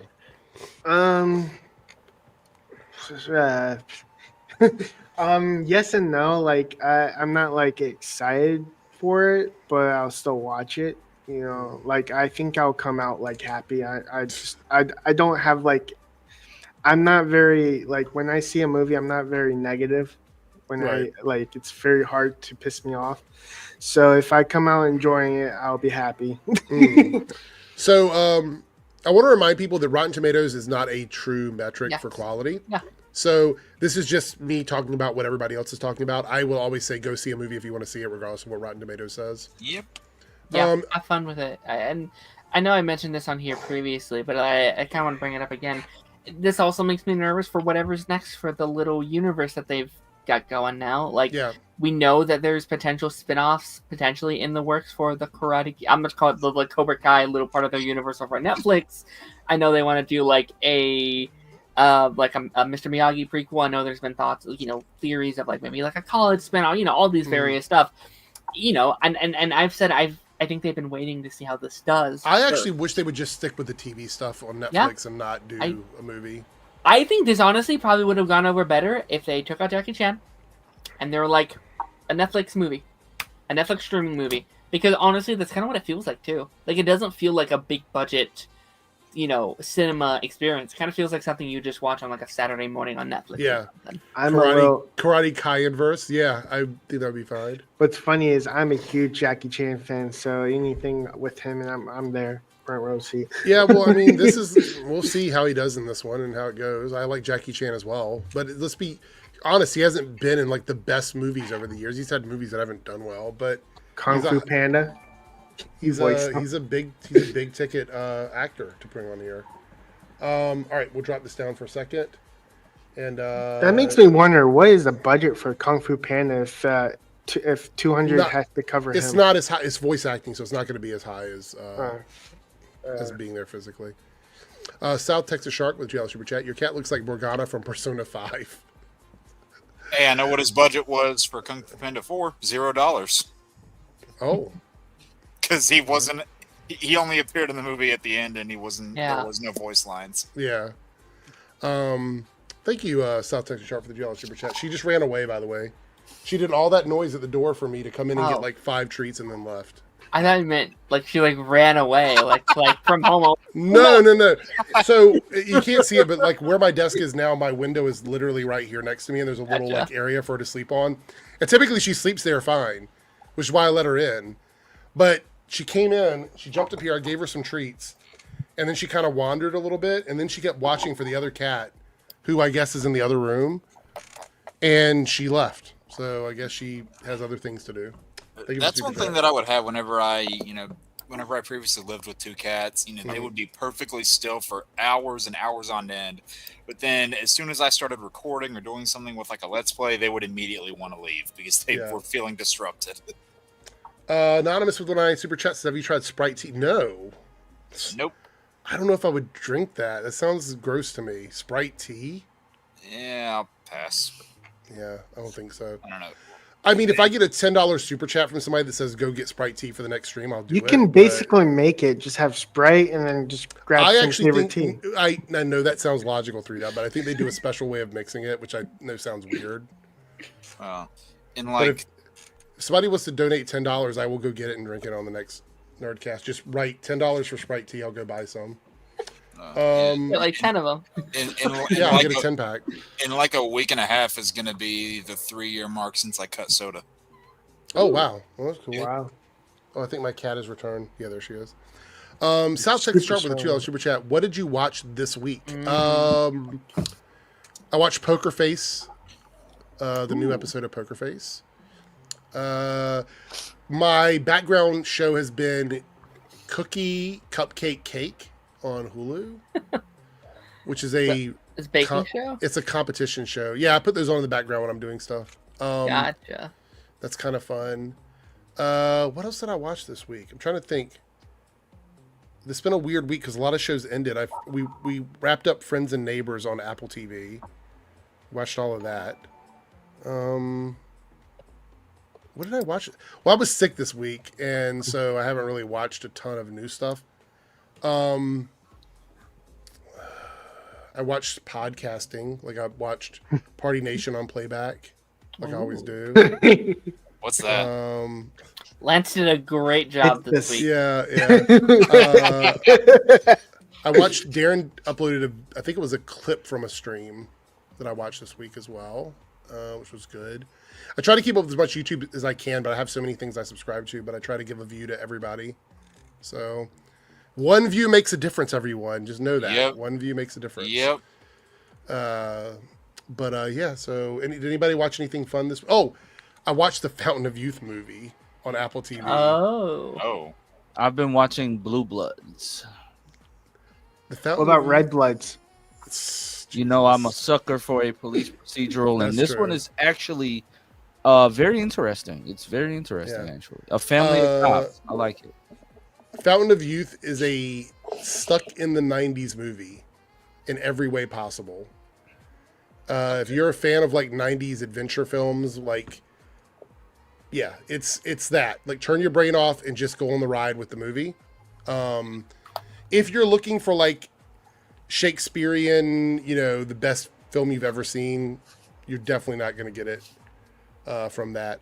But thank you for the super chat. We had another super chat here as well. So, I watched Welcome to Demon School Irma Kun this week.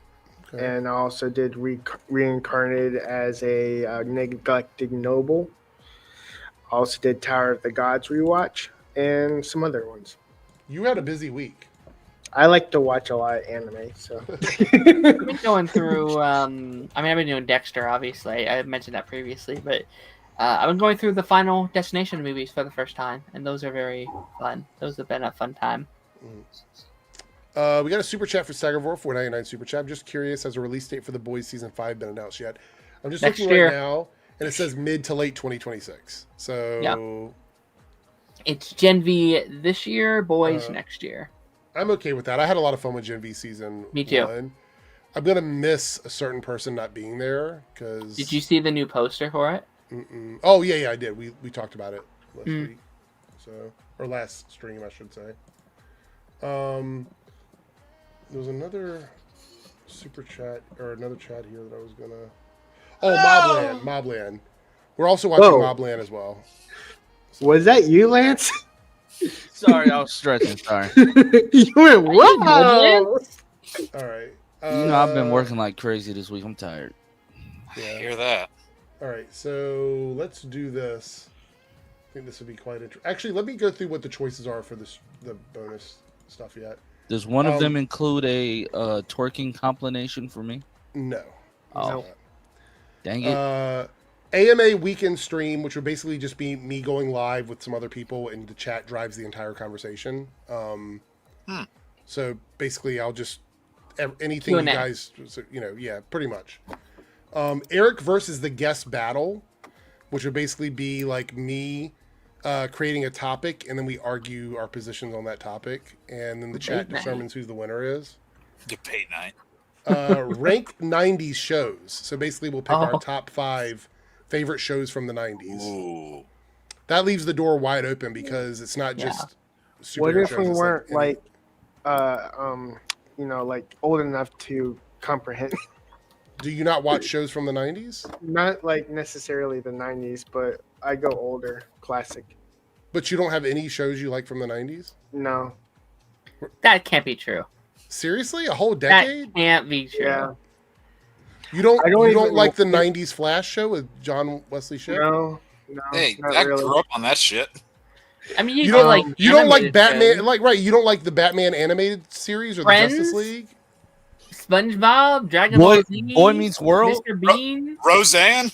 Family Matters? Dang, I didn't know there's so many. Okay, Growing- let's say this growing way. I didn't watch a lot Fresh in the Prince of 90s. Bel Air. They don't have to be like if they started in the 90s and they've continued on beyond the 90s, or you started watching them in the 2000s, they're Power still Rangers, technically 90s Xena? shows. Power Rangers, Power that's Rangers. another one. Yeah, Three guys, Xena. we're doing a whole podcast about it. You have to pick that one. Well, Well, to be, I to guess be that's the fair, one. I guess he did. that's the He Lois did and Clark is the from the episode. 90s. That's right. one. I don't like Lois and Clark. He only liked Smallville. I only like that's not true. I like Superman. But that's one of the choices, and the other one is DC's worst. It's supposed to be worst, but I guess the R left out. So DC worst sidekick ranking. But it looks like the ranked 90 shows. The ranked 90 shows is really blowing up. It's like 50% of all the. Now votes we it have was to pick over, it. We've so- made it such a big fuss. That'll be a good one. Yeah. So Eric, I've noticed this. Like you've put a lot of different, polls out there and different things have won. I've been like jotting each of these down and a different time of thing wins. It's like how many do we have like in a backlog right There's now? probably about a dozen or maybe a little over a dozen. But most of them I was trying to save for the 5-hour stream so we could knock them all out at once. So, and then originally this past Tuesday, till I got sick, we were going to do like 2 of them on Tuesday night, but I felt like shit, so we didn't do it then. Wait, And then I wasn't sure if I was streaming tonight, so I wasn't certain that was going to happen. Wait, so- was Buffy the Yeah, Vampire Darren and I were Slayer talking in the earlier, 90s? and he was like, "Eric's really late." Okay, that's 2. Yeah. So the goal is, my goal was moving forward after last Thursday was to do at least 2 of them per stream to get them out of the way so everybody gets the bonuses. But this week has been a wash. So starting next week, we will start catching up on some of the ones that are still available. And 3Dub has a quiz for me and Paigey whenever he wants to show up for it.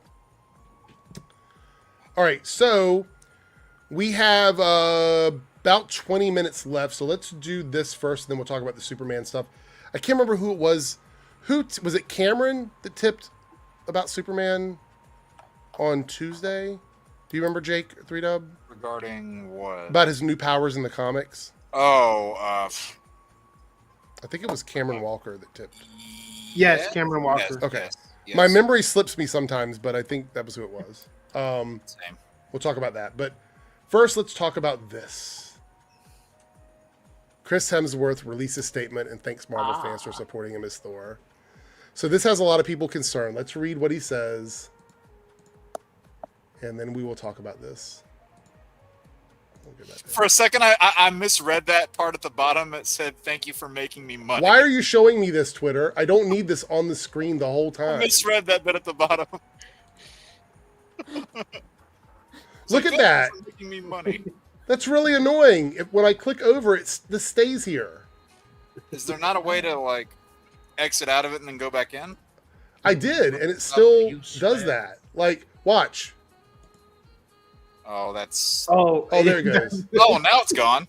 Yeah, it took had me to like prove you 3. I had to do it wrong. like 3 times. All right. That's stupid. Playing Thor has been one of the greatest. They add these features and it's like nobody gives a fuck. Playing Thor, unless Twitter, it says to come back and say we're changing it back to Twitter. I don't care about any of the other features. Playing Thor has been one of the greatest honors of my life. For the last 15 years, I've held Mjolnir and then Stormbreaker as the God of Thunder. But what made it truly special was sharing it all with you. Your passion, your cheers, and your love for this character have meant everything to me. Thank you for making my journey through the Marvel Cinematic Universe unforgettable. Next up, Doomsday. So a lot of people think that this is him saying goodbye to Thor because he's going to die before the end of the 2 films. Yeah, they thought the same thing was going to happen when Chris Evans made his tweet about Avengers 4. They're like, "Oh, he's dead, he's dying," which, yeah, his character ended off, but they automatically assumed that he was going to kick the bucket with that. So, well, go ahead, Darren. If he was going to die, why would they let him post this? Genuinely. Like, True. this would have been something Kevin Feige would have been like, hey, don't do that. Like, that's... Yeah, he had to get this cleared to his publicist. He couldn't just post this. Right. I truly think he's just feeling nostalgic. He's back on his 5th Avengers movie. He's one of the only cast members that have played his character through every single Avengers movie. Maybe plays a different character. I don't know. He's back in the hands of the Russos.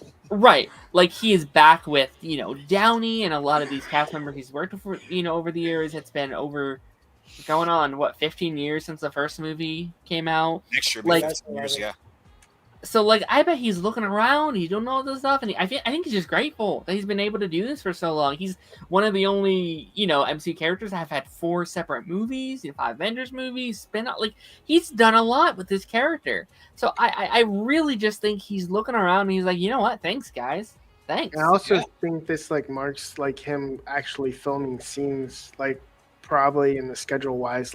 He feels nostalgia now because he's filming. Yeah. With that being said, I still think he could die. I don't think this means he won't die in Avengers 4 and 5. Right. I mean, he still definitely could. He could die and be reborn. Who knows? Darren, me and you have said this before. If they really want to, make a statement with Doom, give him a present, have a similar opening to what you gave Thanos in Infinity War, where in the first 5 minutes he kicks the shit out of Hulk, kills Heimdall and Loki. Thor could potentially be a casualty of Doom's 5-minute opening scene too, if they structure it that way. I personally hope they don't go that route. I'm okay with him dying. I hope it's not in the first 5 minutes. If he dies in Doomsday, I want it to be final act, major sacrifice. Arguably in Secret Wars would be where I'd want it to happen. Right. What's funny is they did that. They kicked Loki's bucket in the first 5 minutes. Yeah. That's another reason. I'm really excited to see the Thor and Loki dynamic and what they're going to be doing there. I brought this up. I doubt this is going to happen, but it would be awesome. I think for say they did a 5th movie, which I think Chris Hemsworth has said that a Thor 5 is happening. They've talked about it, yeah. Nothing official. I would love it if we got say a 5th Thor movie. Bring in somebody, either Kenneth Branagh or somebody who has that Shakespearean type of directing style that you had in that first movie. Right. Put that sort of aesthetic with a Logan-esque tone. Yeah. And you have a potential for a phenomenal send-off movie for Thor. Something that is not only visceral, and very action-heavy, but is also very mature in its storytelling. And, kind of like Logan, you have somebody like Thor who has lived for a long time and could have that very worn-down look by the time they reach this supposed final film, and would be a really good way to send him off. Do we think Thor's arc is him dying? Because I don't necessarily even think that's what we've been building towards. You know what I mean? Where is it even going? Right. It's I feel like I kind of think the whole thing has to be about him respecting responsibility finally, right? Because all these movies have him being that's not me. I don't need that. That's not who I am. And I think it ultimately has to end with him being wait, I am that guy. I am the guy that can lead. But I needed time to get there. I needed to grow into a person. And I think how you end Thor 4, I don't love Thor 4, but I do love the ending with his daughter, them running off together. I love that ending a lot. And I think maybe it takes having a daughter or child of his own to understand the responsibility that Odin had, right? Yeah, and kinda what like it takes to be a leader. And like I was just bringing up, kind of like what they did with Logan by bringing Laura in. You could do that same sort of thing. Right. I made a lot of comparisons to that, but if they mix again, that Shakespearean Asgardian type of tone with that sort of storytelling, it would be a great, I think, final send off. Eric, did you hear any of that? Some of it, yeah. You know what I kind of wanted to see with a Loki and Thor reunion is like Chris Hemsworth's like hammer just gets dropped or what knocked away, and Loki just picks it up and hands it to him, saying, "Here you go." Basically, kind of like a Vision thing, but you can see Loki's progression into goodness and being worthy enough to pick up Thor's hammer and give it to him. I wanted to just chime in on this comment a little bit because I think there's two characters in the MCU that have kind of skewed a little bit for me or strayed off the path a little bit. If I had to give any real criticism, I think Thor and Hulk both have sort of like strayed off the path. And I don't think it would take a lot to like course correct with them a little bit. I think Thor's biggest problem was going from Endgame to Love and Thunder. Those two combos kind of made it a little rough for him. And I like Thor. So what I liked about Thor, like for the first 4 films that we really saw him in, which would be like Thor 1, 2, Avengers, and I guess Age of Ultron, and then Ragnarok. So 5 films. There was a progression of his character. We got to see him start out where the humor was like he didn't understand how the world worked, and Especially then the water, yeah.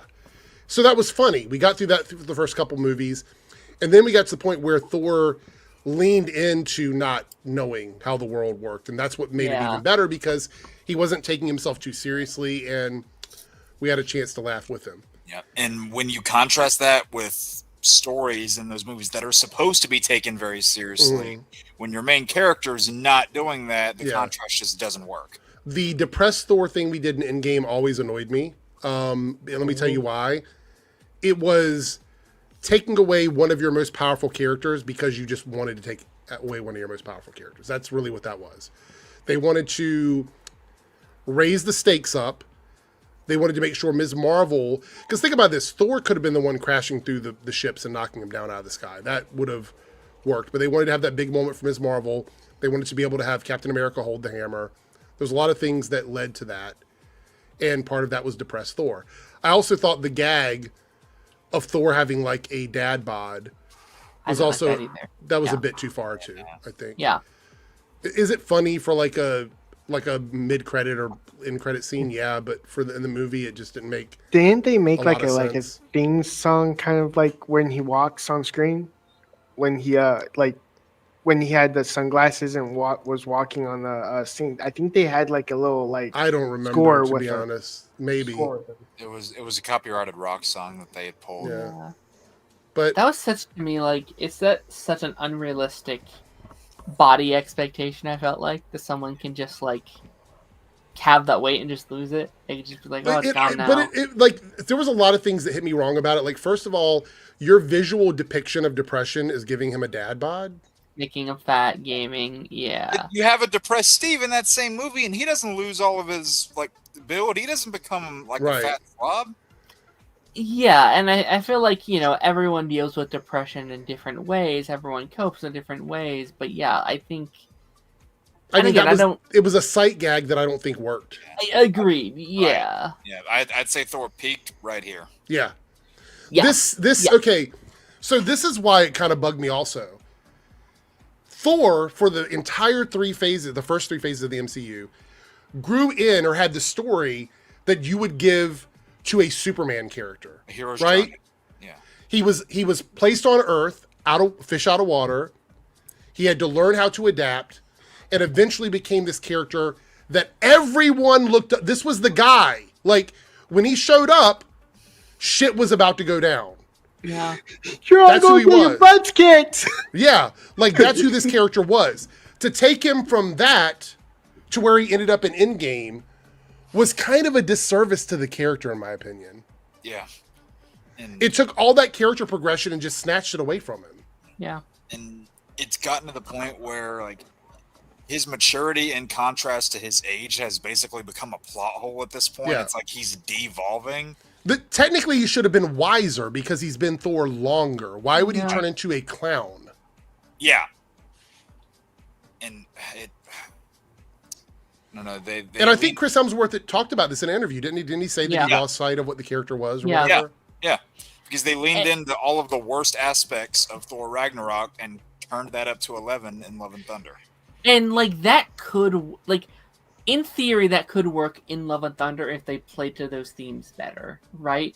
If they play into the fact that he's coping, that like he uses his humor to cope with his pain, to do all these things. He has so much loss. He loses and loses and loses, and like I think the arc of Love and Thunder should be like you need to accept that these things are going to happen, and how do you cope with those things, and can you cope better? But they don't do any of that stuff. They don't. It's just jokes for reasons. They already showed you Infinity War that they were kind of starting to do that, where Yeah. Well, you know, like whenever he was going after to get the Stormbreaker, whenever Rocket says, you know, like what if this goes wrong, and then kind of jokingly, but also you can see the pain there, where Thor's like, oh, what else could I lose if this goes wrong?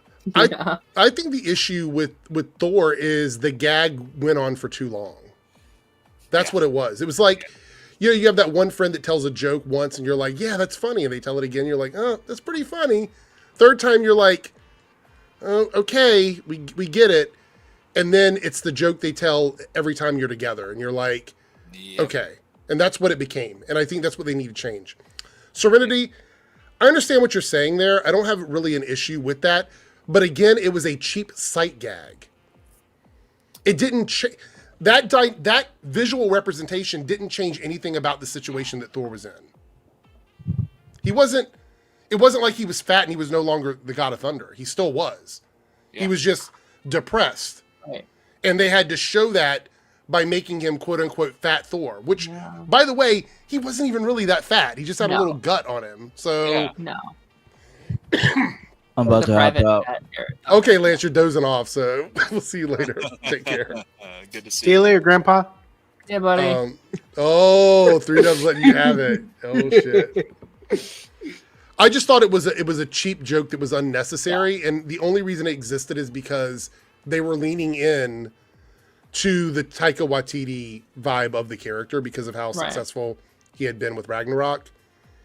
And it just didn't work. Like, look, if they wanted Thor to continue down that path, they should have just left him connected to Guardians of the Galaxy. I will stand by this. Let's go off the rails for a second. I'm going to take it off the rails. It's my show. I can do whatever I want. I feel like Love and Thunder was 3 different movies in one. I've said this before. I made a whole short about it. We should have gotten, in the same phase, a different Guardians of the Galaxy movie where Thor was with them for the majority of the film. And then he leaves them, and they finish off the film without him, or he leaves at the end of the film, however you want to handle it. Love and Thunder should have been a Jane Foster movie 100% with Valkyrie training her as like a fish out of water, the same thing Thor dealt with, except in the opposite. So Jane Foster's from Earth, give her the powers, drop her into a fantastic world, and then she has to adjust to that as Thor from the beginning. And honestly, I think there was clearly a lot more plans with like the Guardian stuff than what had ultimately come to pass. Like James Gunn had pitched all, he was going to do a Rocket and Groot story and a blah blah blah story and blah blah blah story. And I would not be shocked if there was, I know the joke was like as Guardians of the Galaxy, right? But like unironically, that would go hard and also make a lot of money. It would. As Guardians of the Galaxy would have been $1 billion movie. Oh yeah, it would have been so good. Chris Pratt. Just think about this though. Then after you have the movie with Jane Foster as Mighty Thor, they could have called it Mighty Thor. That could have been the movie, right? With Valkyrie. Picked a villain that's not low level, but one that's not the God Butcher, okay? Like a lower level villain from the comic. Pick anybody, I don't care. Somebody lower level that she could have faced off against with Valkyrie, training her on how to be Thor. Not because we need to see it. I don't think that's necessary. But because it would have been a good introduction for Jane to be Thor for more than one fucking movie, right? So you went out for Mighty Thor in that movie. Then the two Thors come back together because of the God Butcher going around and doing shit, and they have to stop him. And then they come back together, and then we get the movie with Gore. Right. Well, also, on that point, structure your movie better to where, because basically with the way Love and Thunder was structured, Gore was essentially right. Like you had a lot of gods that were evil, and the only good god, Thor, was a complete, incompetent idiot. And it was proven that all these gods rather, cared about themselves. Yeah. And they make it to where Gore's master plan is kidnapping a bunch of kids, so it's clear as fucking day that he's the bad guy. And then that opens up a whole myriad of plot holes. Yeah, for that whole structure. They give him the idea of kidnapping the kids because what he was doing was just. That's the problem. Yeah. Yeah. And you also, I mean, this has been brought up too, but for someone called the God Butcher, you see him kill one single god in the movie. Yeah, because apparently they took out all the other stuff they were supposed to do with him killing gods in the movie. Yeah, and all the stuff was like the plot was just. Love and Thunder is a prime example of why oversight is important, even when you have super creative people. Yeah. It was just right on the script. It was strung together by jokes. That plot on paper, I bet seemed amazing. It's like you bring back Mighty Thor, and you have like Gore the God Butcher. It's like, okay, who do you get for that? Christian Bale. Like everything works so well with that, and to kind of play with your Guardians idea a little bit, like Guardians and Thor 4 with Gore could have been kind of fun if you had time to do it because. Star-Lord is a demigod, essentially, right? Like his father was essentially a god, and I feel like there's some fun you could have there. Well, think about this: the whole plot of the montage we got with him and the Guardians could have been a whole movie. Yeah. And to also go on to with your Guardians of the Galaxy and Thor team up movie, which would be awesome to see, is like Adam Warlock versus Thor. That would have been cool to see on screen.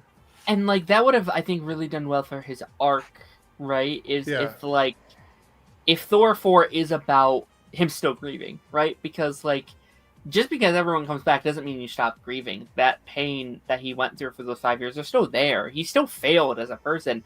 So it could have been Thor 4 with the Guardians, him hanging with his team, and him going through his grief and figuring out and realizing, hey, people do, like, you live forever, basically. You have all this trauma, and you can move past that, and you can, learn from that, blah, blah, blah. And then you end the movie with Jane coming back in, being like, everything I just learned is different, because now this person is back in my life again.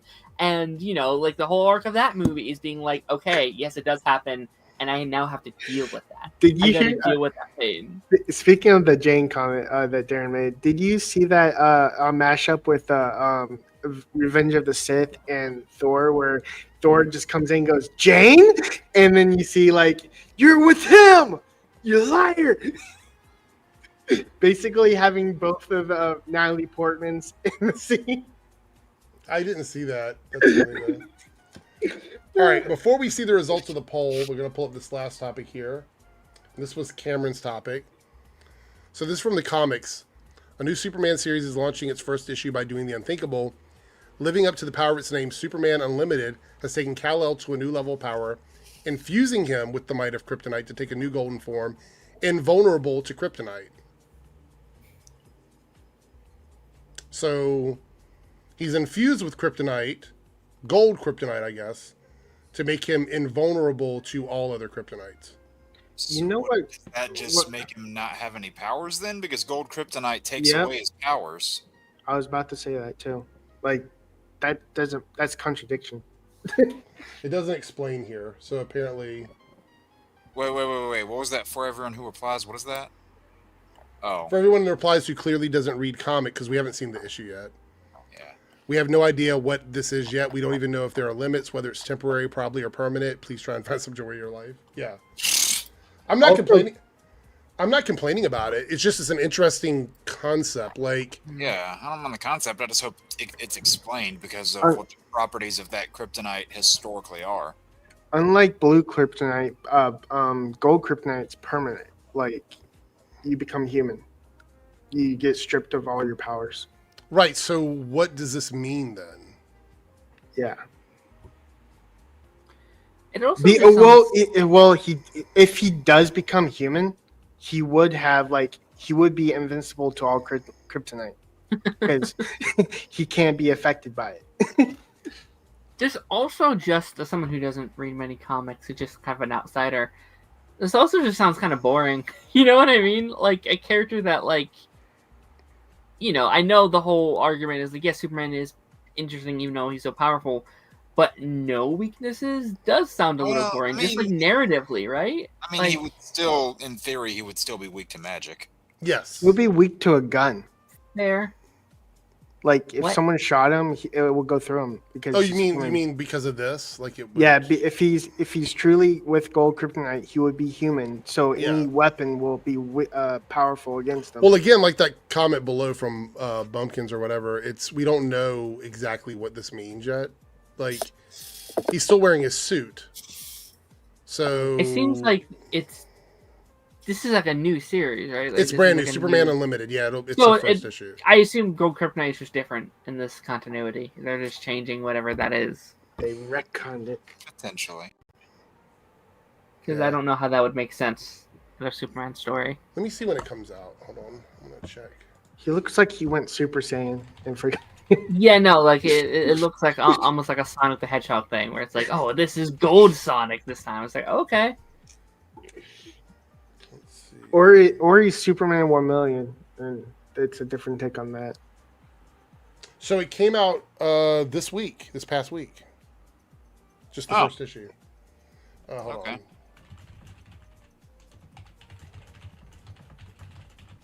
Hold on, double check here.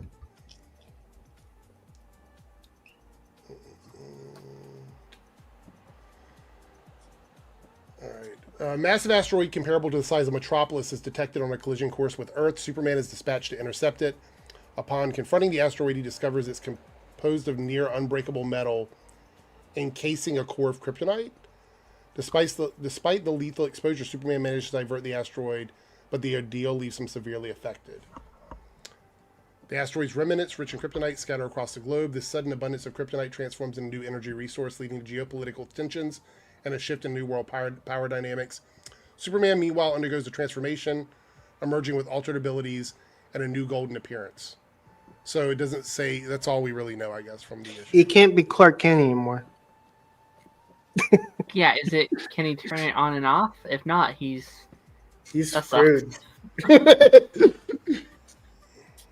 me see.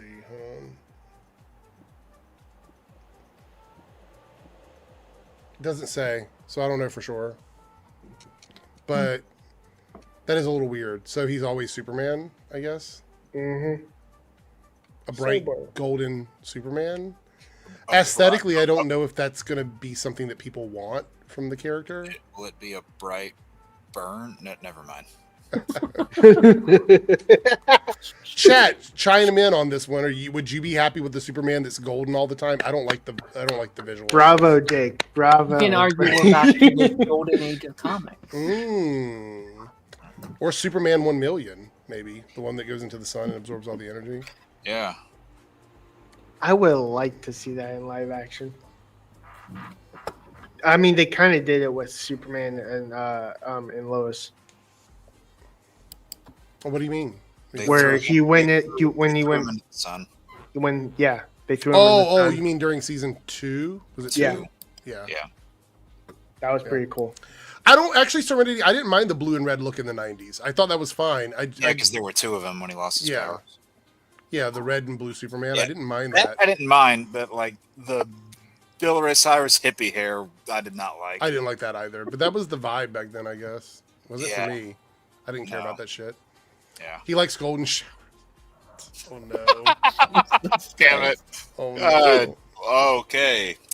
Well, I think we've spent enough time in Bizarro World. Yeah. All right, hold on. What happened? Nothing. Nope. Google it yourself, buddy. I'm not touching that one. Let's see something. I don't get it. Good. All right, before we do the poll, we do have one more. Is that a Five Nights at Freddy's shirt, Eric? What is that? No, it's a brand. I don't know what the brand is.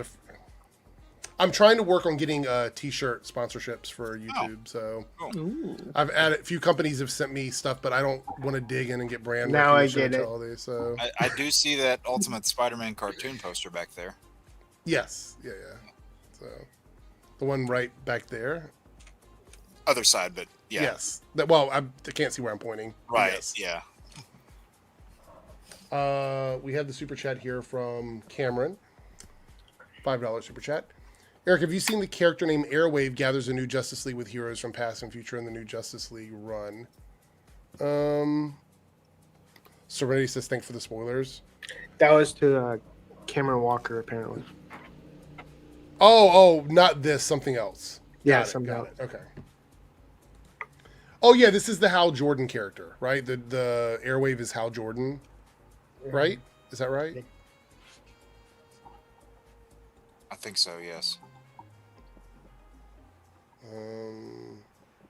Yeah, I don't really know much about the character right now. How many alternate but- identities is Hal Jordan going to have? Oh my gosh, a bunch of them, I'm guessing. I haven't done that, but again, since I'm not sick now, it's a different character. The one I know is Hal Jordan, unless it's like related to that character. But don't spoil it for anybody in the stream if it's a spoiler. I mean, Hal Jordan he's been Parallax, he's been Spectre. It's like, damn. I'm planning on making a comic shop trip. Probably now that I'm feeling better, probably this weekend. And I will stream it. I'll stream it for the channel here, the Reloaded channel, if you guys would like.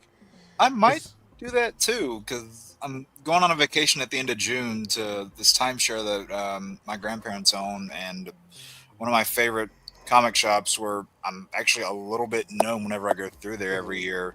They remember me there, so I might stream that trip. You just gave me that idea. Wasn't there an Airwave that was Hal Jordan? Am I remembering that incorrectly? I think it was Larry Jordan. Different one. There's a Helen Jordan, Harold Lawrence, Hal Jordan, and there was a Larry Jordan. I thought for sure there was. Yeah, I knew the Larry Jordan one, but for some reason remember there was. Maybe I'm misremembering that. I know there's a Michael Jordan that makes Airways. Never mind. Oh my God. Okay. With the puns again. Apparently, there are 3 Airwaves and one was Hal Jordan. That's the one that I remember, but I don't think that's the one we're talking about. So that's fine. Darren, All right. you're losing your touch. Let's see. Who, me? No, Darren. Oh. How so? Jake's been giving all the puns, and oh. Darren's just sitting there going, I mean, me and Darren are friends. We don't compete. All right. Let's end the poll and see which I choice. did send you people a pick. link in the private chat Oh, that did I you? thought Okay. you might want to look at. Okay. Let's see what the poll says, and then I'll check this link out. Hold on. Let's see this. Did the poll results come? Oh. Yeah, I feel like that's a conversation Oh. we've had back in like the October era of the show. The Rank the 90 shows one. Yay! That's So fun. we will be doing that. That will actually be one we'll do on the next stream. So think about it, you guys. Top 5 90 shows. It can be anything you want. I Cartoons. was about or to say, live are there any action. limitations on that? Anything. Top 5. The only rule Aladdin is that TV it show, Little it Mermaid, either yeah. has it either has to be from the 80s that played into the 90s or was started in the 90s and could have gone into the 2000s. But That's it what I was had about to have to aired. ask. It has to air in the 90s at some point. All right, that's what I was about to ask. Like, Yeah. where's the cutoff? Yeah. As long as one season of it aired in the 90s, it can count towards the 90s show. So. I can just imagine someone counting an 80s cartoon of it being like, Jack! actually, the series finale aired on January 1st, 1990. Oh my God. I It's did like watch those like, something. shows that take place in the 90s but was not made in the 90s. Right, yeah. What's Like- funny is I just remembered I did watch something in the 90s, Jag. I bet you watched a lot, 3Dubs. There are a lot of famous shows that came out. Oh yeah, we can talk about this for a second. I did see this on Twitter. So Okay, I don't know if Simpsons counts because that's still ongoing. Hey, I mean, you could. It had a season in the 90s, so It had multiple in the 90s, didn't it? yeah. Daredevil Born Again is the only live-action MCU Disney Plus show to not debut in the top 10 Nielsen original streaming chart. This is crazy, by the way. Yeah, we talked about this like the end of last year. Yeah. And I said that this was probably one of the most anticipated shows of 2025. And then, I mean, look, I feel like even if it dropped off, not debuting in the top 10 is a little strange. This tells me, and this isn't a statement I like making, but maybe Daredevil wasn't as popular as we all thought. Obviously, it has an audience, people campaigned for it, but it seemed like maybe it was in a bubble. Maybe it's us, it's the people in our fandom that really, really love this show. And I think we do need to take, I think there needs to be a conversation to be had that this is the only Marvel Disney Plus show that wasn't an original show. It wasn't something original, and I feel like a lot of these MCU fans that would typically watch all these shows are probably sitting there being like, "Hey, there's this new MCU show, but I haven't seen Daredevil season 1, 2, 3. I haven't seen Jessica Jones. I haven't seen Defenders. Back when No Way Home came out, my theater, when Matt showed up, dead silent. Yeah. No one reacted to it.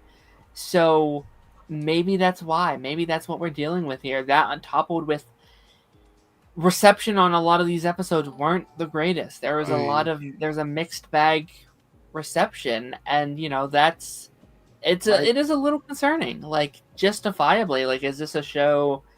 I mean, Echo did better than this. That's crazy. But to be fair, Echo came out against nothing. Like, it was at the beginning of the year. It was all dumped at one time. And Nielsen is minutes watched, which means Echo would have been everybody watching it at one time. That's one of the things we have to remember. And I looked this up just now. Okay. Insufficient viewing time to meet Nielsen's threshold. Nielsen measures streaming popularity in total minutes watched in 1 week. For example, during the week of March 17th through 23rd, the 10th ranked show had 373 minutes viewed total for the week. Daredevil Born Again did not reach that threshold. Let's see here. This is what was in the top 10 that week. I just double checked it. Okay. Number 1 was Adolescence. Then The Residents. These are both Netflix shows, which, by the way, Netflix is still... Yeah, Netflix is still king of the hill. Like, this is why binge model beats everything, because Nielsen ratings are minutes watched, which means even if a show comes out and it's not that good, if you watch all 10 episodes of it versus one episode of Daredevil, it's going to beat Daredevil in the ratings. Feels a little unfair. Reacher was number 3. Moana 2 was number 4. That means that people watch that movie, which is still each viewing of that movie was the same as like the 2 episodes of Daredevil. The Electric State, which was a 2.5-hour movie. Kraven the Hunter on Netflix, by the way. Severance was coming back. Yeah, that makes sense. That had a whole nother season to watch that counted. Keep in mind, Daredevil Born Again is a new show, which means everybody that was watching Daredevil seasons 1 through 3, none of that counted towards Daredevil Born Again. Yep. If Daredevil seasons 1 through 3 were counted, that would have counted towards Daredevil Born Again. Yeah, right. If it was season 4. But it wasn't. It was a brand new season of a show. So it was a blank slate. Right. 100% blank slate. I'm not saying this makes it okay. We're going through this. No. That's very good content. Invincible beat it because it has multiple seasons. Yeah. And The Wheel of Time has multiple seasons. And Running Point, which was a Netflix show. However, they dropped the whole thing at one time, which means that beat it as well. I'll say this too, it's crazy that this was the only one that didn't make it into top 10 because a lot of the ones that had less episodes and were not as well regarded that a lot of people didn't even finish still made it into that above this. Because there were a lot of ones that were a lot less regarded, that were a lot less well received, that had less episodes, less to watch, and even though they were panned to death, ones like She-Hulk, that people still critique the hell out of that one to this day. It made it in, and this one did not. Yeah. see, I'm checking here. But that's probably a bigger thing. Like She-Hulk, people watch She-Hulk because they wanted to rage it, they wanted to hate watch it, they wanted to make a thing. But like Secret Invasion, now do we think Ironheart is going to do it? No, I because didn't think so. well, what even is the 3-episode drop? it is, and with 3 episodes, they could reach that. It says here that the minutes for so let's put this in perspective. Adolescence on Netflix, binge model, right? All the seasons or the whole season dropped at once.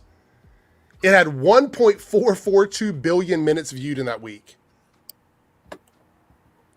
1.442 billion. Yeah.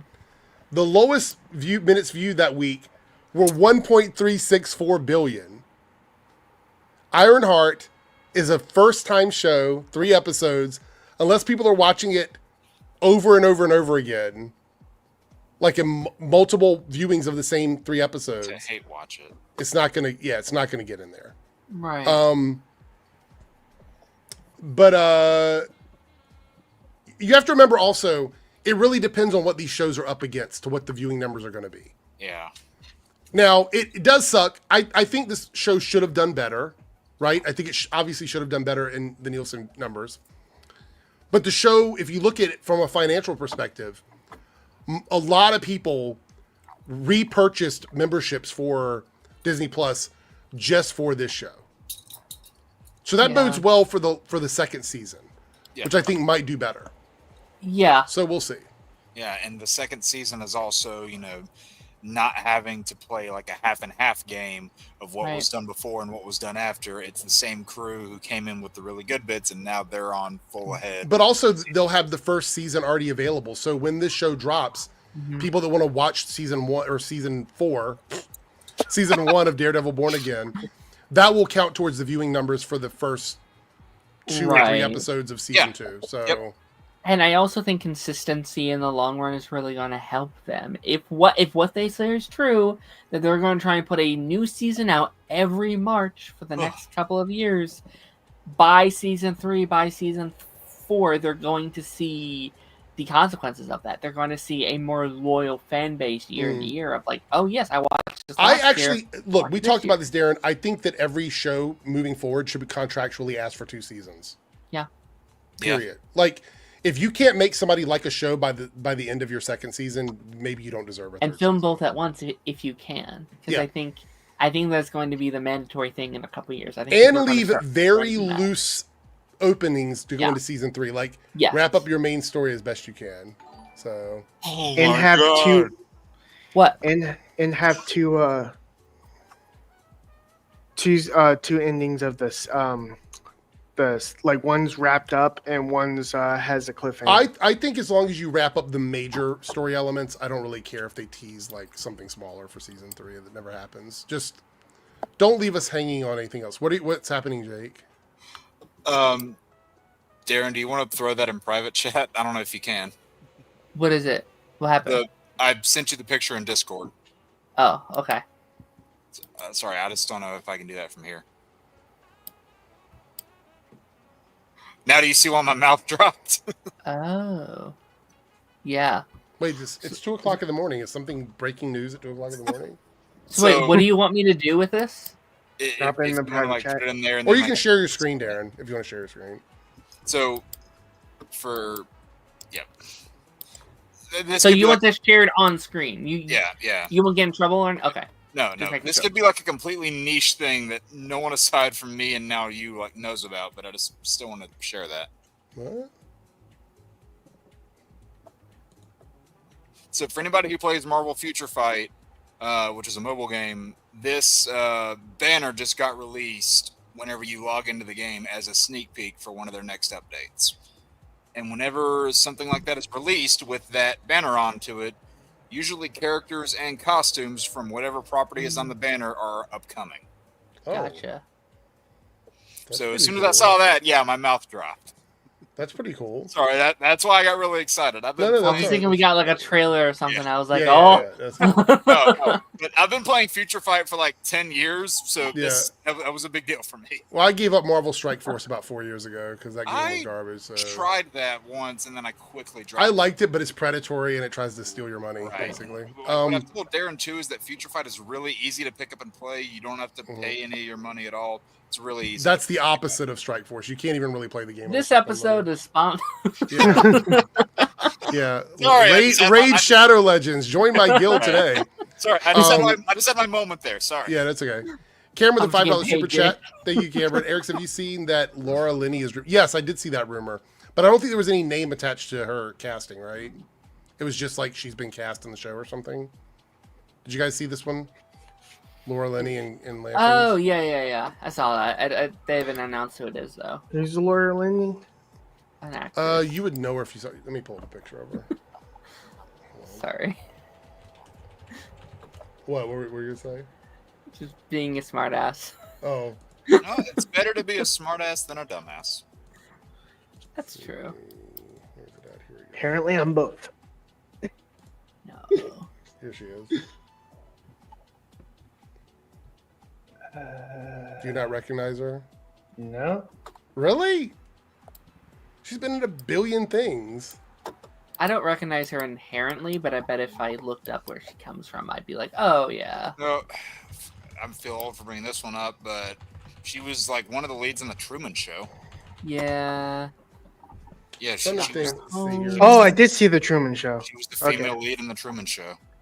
Man of the Year with Ozark, Robert the Big Williams. C. She was on that as well. The Exorcism of Emily Rose. Love Actually. Yeah. Ninja Turtles 2. Right. I wouldn't get too excited about who she's playing though, to be quite honest. Yeah, it's probably just like bartender number 2. I don't know. It's just like I don't think it's going to be a character that we know. Maybe it will be. I don't know. We have a super chat from Anthony, member for 57 months. I need that sound effect ASAP. Hopefully the Nova show happens. I don't think it is. I think we've kind of I actually think that I have lowered my expectations now because I think anything that was announced prior to Doomsday that isn't already in production is not going to happen.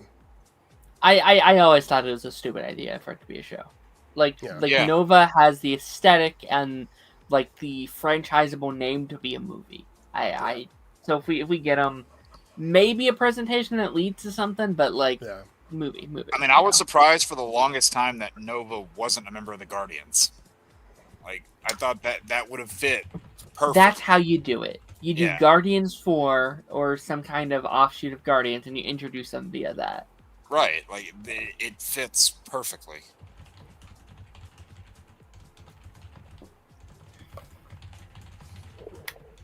Do we think we're going to do like a Guardians 4, or do you think we're done? I think we're probably done with those movies. Doesn't mean we won't see those characters pop up again. New Guardians. Yeah. I mean, the problem is, I think, trying to get people to buy into it without James Gunn. And also just that cast. Is the same sort of challenge that's being faced of people buying into DC without Cavill and Snyder. Yeah. I mean, trying to pitch that without Star-Lord, without Gamora, without Drax, yeah. Like, that roster at the end of the movie's fun. I don't think it's fun enough to get me excited for a full movie. I will say, not movie-wise, but I think we will see them in Avengers films. That's what I said. Agreed. Yeah. Or at least a couple of them. It's already been said that Star-Lord will come back. The only... I did see this earlier, and I was going to talk about it, but the more I've looked into it, it seems like it's literally just a rumor. I would not... I don't have an issue. I think Hunter's a very good actress, but I think the issue is that Hunter's name gets thrown around so much on different stuff, and a lot of times I think it's rage bait, to be honest. Yeah. Like with the Mystique stuff and everything. Same thing with people throwing around names like Sadie Sink, Jenna Ortega, right. Sydney Sweeney sometimes. Yeah. Yeah. Yeah, this is one of those names, especially for Zelda. Like, they've been saying their name for Zelda for 5 years now, and it's their name for Zelda and Tom Holland for Link. They've been saying 100%. Yeah. And this is one of those castings where it's it is so good they should do it. That doesn't necessarily mean they are, but like I Yeah. understand where the fan cast is coming from. They would look the part. Looks aren't everything. Oh yeah, this is fucking crazy. I know we're gonna wrap this up, but I do want to talk about this for a moment. Not only did they cancel this game, it was like 4 other games, and they closed the fucking studio down. Yeah. Yeah. I was like, wait. I was like, hold on, what is going on? Yeah, going after live service games so they can get people to spend more money to play games. Look at the last 3 games that have come out that acted with live service elements in mind. Marvel's Avengers, Gotham Knights, Suicide Squad. All 3 of those games crashed and fucking burned. For a myriad of reasons. I don't know why they don't understand that people like story-driven games where you can just Single-player, play through the story-driven game. adventure. Yes. Yeah.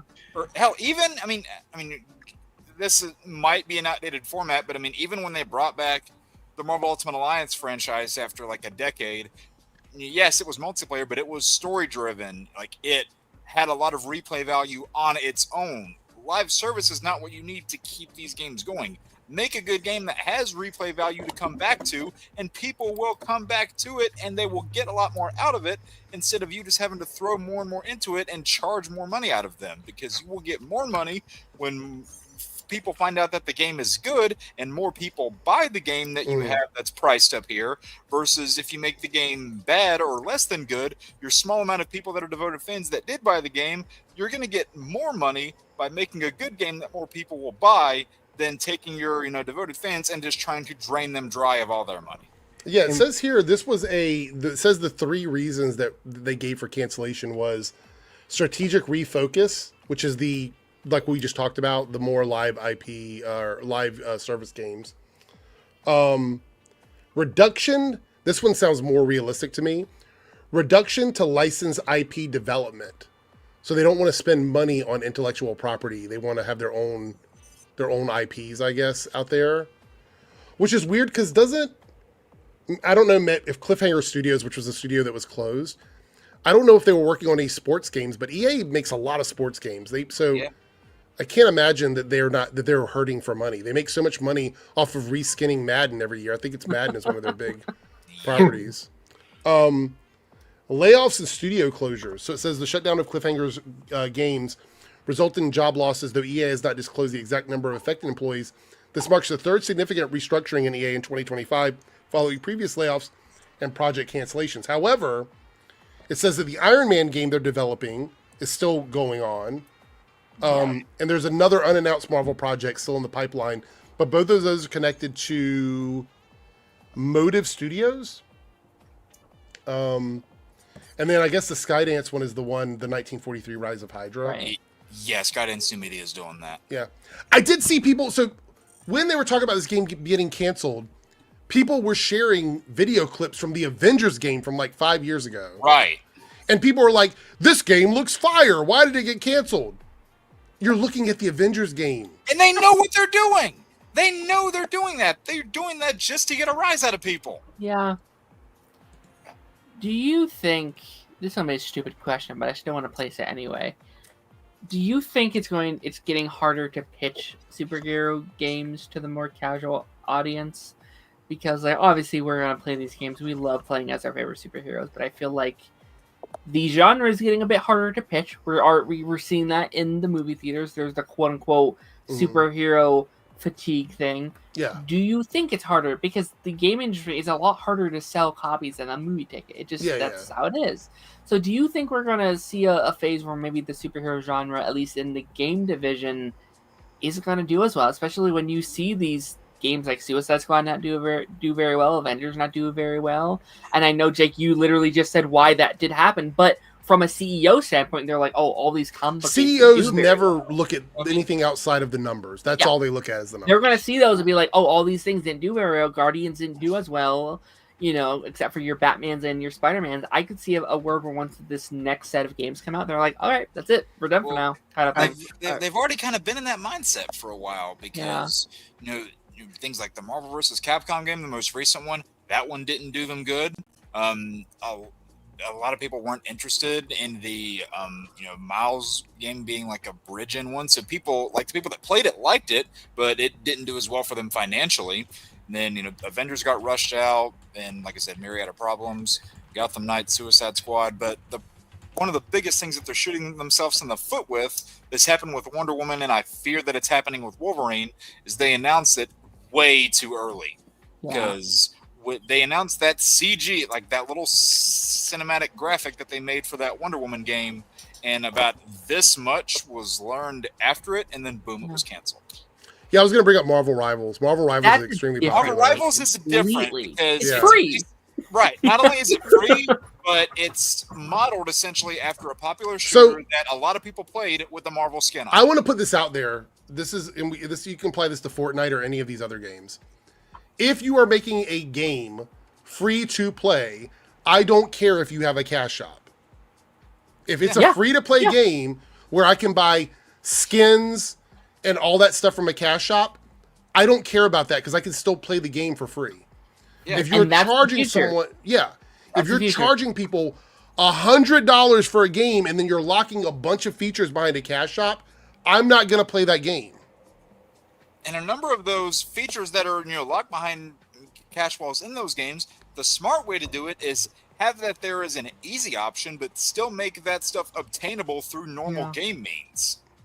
No, that's what they did with the Spider-Man game, or with the Spider-Man costumes for the PS4 game.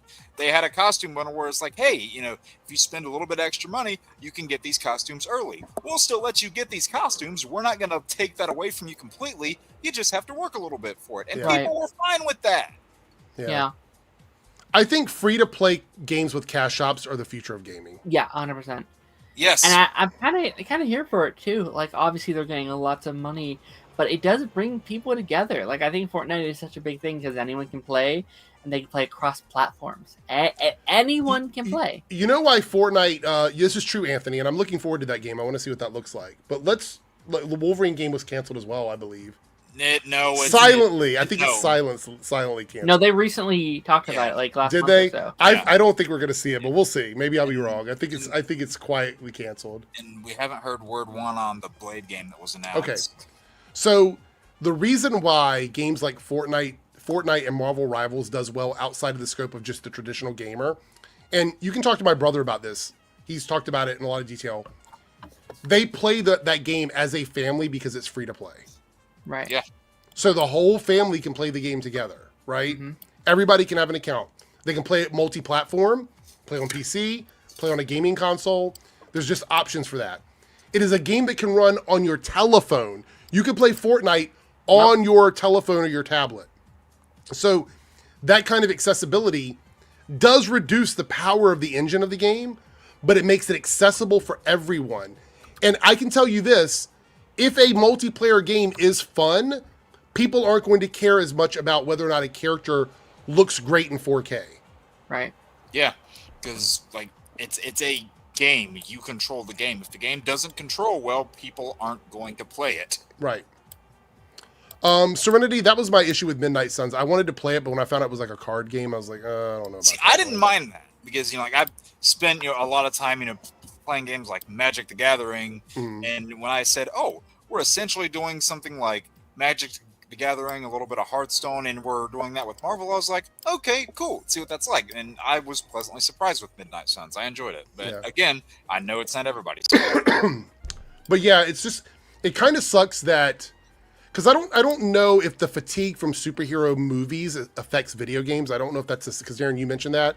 Yeah. I don't know if, because I think we've established that there is, if you look at a Venn diagram, there is like a crossover between movie and game fans, obviously.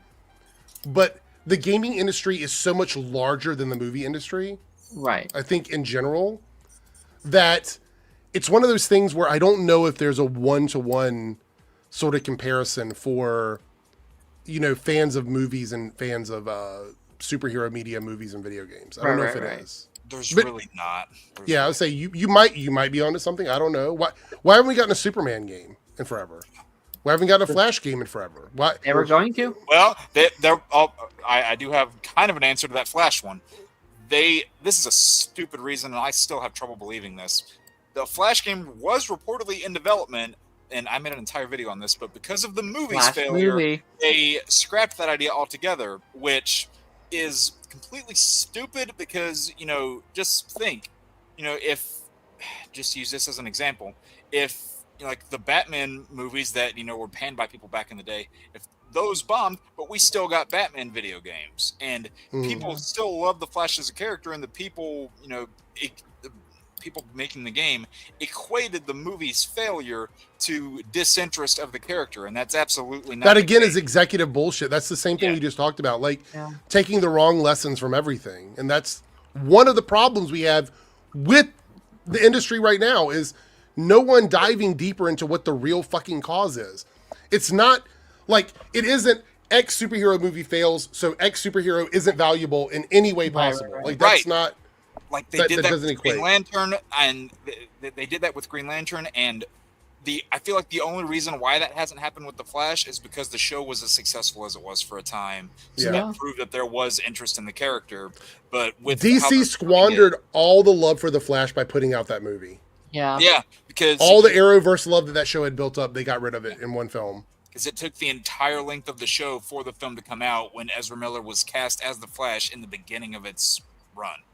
Flash is also one of those characters out of almost any superhero where people will play on a concept alone, right? Yeah. It's like even if you never watch a DC movie and you don't know the character whatsoever, you can run really fast. And I feel Yeah. like that's a fun aesthetic to have Look for a at game. fucking It's like, Sonic. oh, I Also, would Yeah. be also, shout out to the fucking Arrowverse again. Again, I have to put this out there, right? Shout out to them again for starting the whole universe out with none of the Trinity. Like we didn't have Superman, we didn't have Batman, we didn't have Wonder Woman. They started out their universe with Green Arrow and the Flash. yeah, Batman, Superman. arguably B-grade, Supergirl. Yeah, like started out with a B-grade character. Yeah. DC would be in a lot worse. I've said this on here for years. They would be in a much worse place if it wasn't for these live action DC Yeah. shows. Because those shows carried them throughout the entirety of the 2010s, while the movies just weren't That's the generating the brand. hype they were hoping Hey, for. the only $1 billion thing that DC got over the last 15 years was the Netflix deal with Arrow and the Flash. Yeah, Yeah, And they spent a lot less money making it. That's the crazy thing. yeah, The seasons of those that's shows true. cost less than any of the movies they put out. Yeah, right. And the fact that not only did a lot of them, at times look better visually, even as you got into the later years when they had budget cut seasons like Superman and Lois, they still provided a lot of visuals and surpassed things that the films did. yeah. Not just in terms of the way it looked, but with the stories they were telling, because they had people behind them who cared about the source And material. it would have helped your streaming service too. Like if you made a new deal with Max, to set like you can stream it on the CW for free. That is free content you can Right. put on Max. Help the I brand. also want to say this. go. No, Darren, I got to point this out while I'm thinking about it. Go but ahead. if you go back and you watch like seasons 1 and 2 of The Flash, not just for nostalgia because you love the show or whatever, and it got progressively worse as the series went on, some of the cinematography and visual effects in those early seasons look incredible. Yeah, And then they got kind of lazy about halfway through the series. yeah, And Grant got kind of lazy. He just wanted to sort of run in place and stuff. And they stopped doing the full shots of his body and things like yeah. that. It I would get- just show them from the waist up. yeah. Yeah. But if you go back and you look at some of those earlier visual effects for a TV show at that time, it was really good. Yeah. And it's not great. We always see the meme of the Supergirl shot where she's flying across the screen in just a block or whatever, and Martian Manhunter walks through the wall. Yeah, there's wonky shit. But I stand by the fact that we got so much joy from watching the Arrowverse over that amount of time. We got to see so many characters we loved. We got Superman and Lois Yeah. from the Arrowverse. Yeah. Tyler Hoechlin's Superman would not exist if it weren't for the Arrowverse. No. And what's funny is they were stingy about Batman. If they gave us Batman, I would be like so happy. I'll be crawling up a wall. But then we get Gotham Knights and they kill him. I'm like, what the fuck? They Well, would me never- and Jake went down a whole. Me and you, Jake, we went down like a whole rabbit hole the other day about what they're doing with Batman, or like Yeah. what they did with it.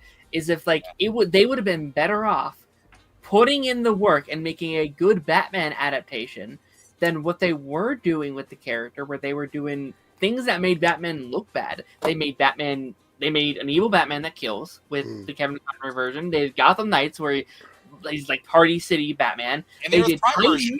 Yeah, he was exiled because he killed the Joker.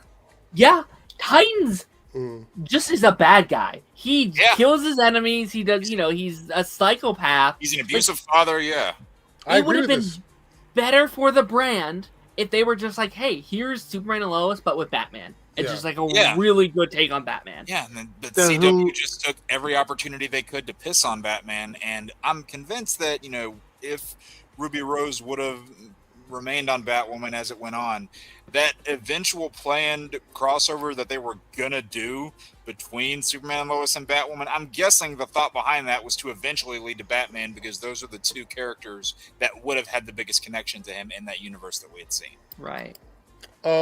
I'm kind of glad that didn't happen looking back. I think they were going to do a Hush storyline with a fake Batman. That's what I think we were going to see. Stupid. That would have been stupid. I think that's what they were going to plan on. The hallucination. Oh, it was 100% like Batwoman versus Superman, right? Because they had the whole Kryptonian thing that they were, or the whole Kryptonian. Let me tell you why. Because then they could get away with having Batman. If they would have done another person as Batman, they could have got away with having Batman. I pitched this like right around the time Crisis came out, right after it. Not only would this have made the crossover better, I think, but it would have given them another property. That Earth that Kevin Conroy is on, that's set in the future, that's kind of detached from everything. Have that be Terry McGinnis as Batman. Kevin Conroy's old man Bruce Wayne is training a Terry McGinnis type of figure. That way you still have Batman. It's not Bruce Wayne. Or you could kill him by pushing him into some like lightning siphons there. I could rant about that all day, but I won't. But that would have also made it to where your Paragons, your Justice League, feels more like a Justice League because you have a Batman in there. And not only that, it would have fit the whole narrative of Paragons spread out across all time and space because you have your Paragons in the present day. Yeah. And you could have done like a actual legit Red Death story with the Flash. Darren, thank you. Out of the future. And you could have him. You could have done Red Death, the proper Red Death, and not have Batman, which is the same thing. They could have done a Red Death as a opposite Terry McGinnis storyline. Right. That would have been really cool. Right. They could have done that, and Batman Beyond, we've seen like I think largely because of that fan film that came out, has slowly been getting a bit of a resurgence again. Yeah. And I would have loved to do that because they could have gotten away with it by having Bruce in like not the lead role. It could have worked. I don't know why they didn't do it. I don't think this is a minority statement, Kurt Patrick. I think there's a lot of people that really tuned in to watch Superman and Lois because it wasn't connected to everything directly. Right. And I have friends of mine who didn't watch the Arrowverse at all that started watching this show in like season 2. Like they picked it up after the first season and they loved it. Yeah. And I know we wanted a connection to the Arrowverse, but one of the things they liked about the show was they were able to watch the whole show. Yeah. And never have to worry about like filling in the blank anywhere. Yeah. And that was the best thing I think they could have done looking back because they could tell whatever story they wanted to. They weren't held back by any canon. They could just go full steam ahead. That's why, like, when the whole Superman Lois stuff happened, I was like, I understand why they're doing this. In fact, I'm actually kind of okay with starting a new universe. It's just how they went about it. It's how they kind of threw them to the curb instead of giving them a proper send-off. Yeah. Jaybird, I agree. Look, there were shows that I didn't vibe with. We've talked about it. I stopped watching Legends weekly because it annoyed me. But I feel like it fleshed out a world that DC was lacking in the movie side. And we got them every year. They ran for like 4 or 5 months, depending on what show it was. And we got them we were watching them Sunday, Monday, Tuesday, and Wednesday. Like we got these shows every single day that we could talk about. And it really did form like an online family with a lot of people. Yeah. And an online community. And I'm glad in some ways that Disney is trying to bring that back with like hourly releases with their show so everybody can watch it sort of at the same time and stuff like that. But it's not really the same. Like, I remember watching it live on TV, and the commercial breaks, I'd be texting with Paige. Did you see that? Blah, blah, blah. Yeah. Like, having those kinds of conversations. So much fun. Yeah. And Darren... Sorry. No, go ahead. I was just going to say, Darren, what Dartson brought up in the comments, Darren triggered a whole group of people. Poor Diggle. He triggered a whole group of people with that. 24,000 people, yeah. Yeah. I mean, man, you talk about wasted opportunities. He said poor Diggle. Oh Through no, I that. meant like what did Darren say? Oh, there was a post that said like trigger a whole fandom with like one photo, and I posted the photo of John Diggle getting the ring at the end of Mhm. Arrow, and it got like 24,000 likes. I was Oh, like, holy crap! damn. I don't. So my question on that one is, why are you going to use a Green Lantern storyline, but not give a character the Green Lantern mantle and the powers? I still believe to this day that Diggle should have stopped at season 8. Like he shouldn't have come back at all. Like leave him like there with our imagination going. He's Well, Green because Lantern. they were trying to get that Diggle spinoff show going, Yeah. and nobody wanted. Look, I love Diggle. Nobody wanted a Diggle spinoff show without him being Green Lantern. Right. I think he was whole- though. The whole I think. Go ahead, Jake. I'm sorry. Go ahead. sorry, I'll just get this out there. The whole No, go messed ahead. up part of the Green Lantern like rules that they established was completely undone by what he says later on. He says, I think it's to Luke Fox. He goes, I opened this box once and I haven't been able to open it again, or maybe that was to Thawne, I don't know. Anyway, that's not how it would work. The ring chooses you. Yes. Not like it doesn't just close itself and then lock you out of it. It chooses you, and that whole thing just pissed me off. Yeah. What are you gonna say, Darren? Sorry. I think they were. I think in theory, right? I think in theory, at the time, he would have been Green Lantern in Justice U. But I think they knew they couldn't have him be the main character. I Right. think they knew they didn't have the budget and resources every episode, him out in the field fighting crime. So I think he would have had a Martian Manhunter figure in Supergirl, where he is there, he's kind of leading these teams, and every like 5 episodes or so, He's off world. yes, like he's there, but he's assisting them. Every 5 episodes, he'll come out like with his ring or whatever. I know that's not what people I don't wanted. know. I feel like they could have made it work in some way because, again, I reference this. Even with a budget cut in their last season, Superman was still the main character of his show, and you saw his powers on display plenty of times. So I feel like they could have done something to that effect with Green Lantern. But wasn't John so the last made it. season? You're talking about Superman and Lois, right, Jay? Yes. I feel like the last season of that was kind of a anomaly because they had to pull together to make it happen, right? Wasn't that?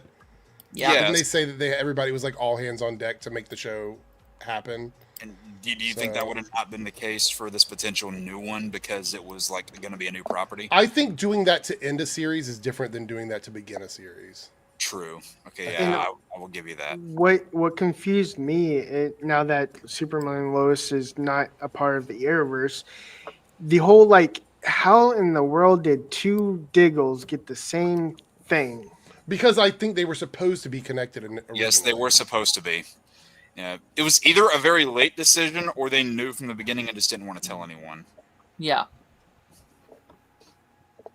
Yeah, because they reference the multiverse. Lois references the events of Crisis. Diggle mentions Oliver. And you also see the Yeah. black Superman getting erased from the red antimatter. Yes, yeah. I think it was all supposed to connect, but I think they just dropped the ball on it. Yeah. It's like, it's always been my headcanon. Season 1's still canon. Season 1 Yeah. is 100% canon to Arrowverse, and then Season 2, they got, like, separated somehow. They just got split. I don't know. So, like, something happened. You know what it probably was, Darren? When the whole like worlds were merging and everything, maybe it just broke and branched. Yeah. Do y'all remember the amount of drama that speech caused? Yeah. Oh, what the Like- whole Sam Lane thing? Yeah. Like, Yeah. I did the after party, and it was like chaos. And I We made it were to my mourning. viewers as chaos. We Yeah. were It was like- sad. Yeah. yeah. And for the longest time, they still had it to where, like, if you look at all the Arrowverse wikis, for like a week or two after that finale aired, it still said Earth Prime when you looked up any of those characters. Yeah. And also the casting for Morgan Edge threw me off for a bit. I'm like, there was already a Morgan And Edge Sam on Lane. Supergirl. And Sam It's just a Lane. recasting. That one. Yeah, Lane. like I wrote it off as a recasting because like some actors can't like always like hold on to Yeah. unknowns, so it was okay for me. Like I Well, just wrote it Crisis was off. their excuse to do whatever they wanted with recasts. That's true. Yeah. Because I also thought like Rainbow Raider was changed from Crisis, but then they bring back the original Rainbow Raider. My thing is, as much as I hated what they did, I think ultimately it's what saved the show. Yeah. It was. Yeah. If they had that Batwoman Superman Lois crossover in season 1, it would have been done. It would have been connected. They would have been like, "Oh, that's connected to it. All right, cut it." Yeah. And all those people theorizing that the Diggle Justice U show was going to be on that world instead. God. I saw that, I was like, no. Superverse? No. Yes. I was like, no. That was an era. Right, because like that wouldn't have made any sense because like you have all these people that are metahumans now. It's like you made it clear that there were no metahumans prior to this point. So what the hell kind of sense would this make? I would have loved, I would have been down for Superman Lois spinoffs. Like if you wanted to make Superman Lois your new kind of like new center universe going forward, that would have been okay. There's characters you could have done that with. Yeah. Steel's a great character. There's character. You do a Aquaman just shows up. No offense to any of the other Arrowverse shows, because I still feel like Superman and Lois is Arrowverse adjacent. I still call it adjacent to the Arrowverse, but no offense to any of those other shows. But there are people who would argue tooth and nail that shows like Stargirl and Superman and Lois are better written than any of the Arrowverse shows. Like in terms of like the overall quality of the shows. As a whole, I can see that argument. There might be like an individual season on the other side that I would say is better written. Yes. But it's you can definitely tell there's a difference. Stargirl and Superman Lois are the most consistent, without a doubt. Oh yeah. They are the best easily if we're talking about a completed season.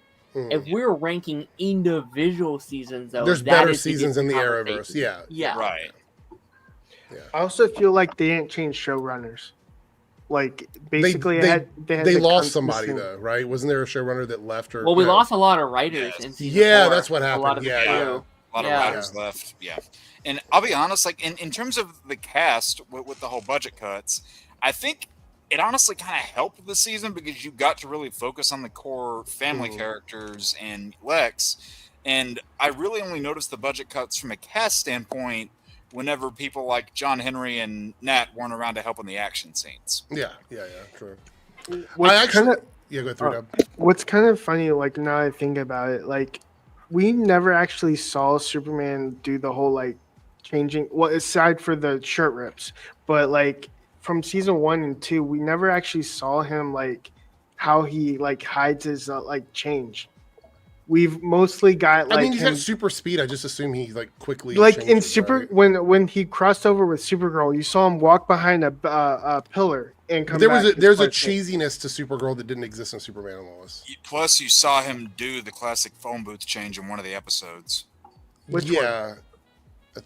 If you look at episode 11 of season 1, he does the phone booth. Oh yeah. Okay, I think I know that because I just rewatched it. Yeah, that is a good episode. Yeah, there is a tonal difference between the Superman on Supergirl and the one we get in Superman and Lois. Because let's be honest, the Arrowverse Superman on Earth Prime, he was kind of a wimp.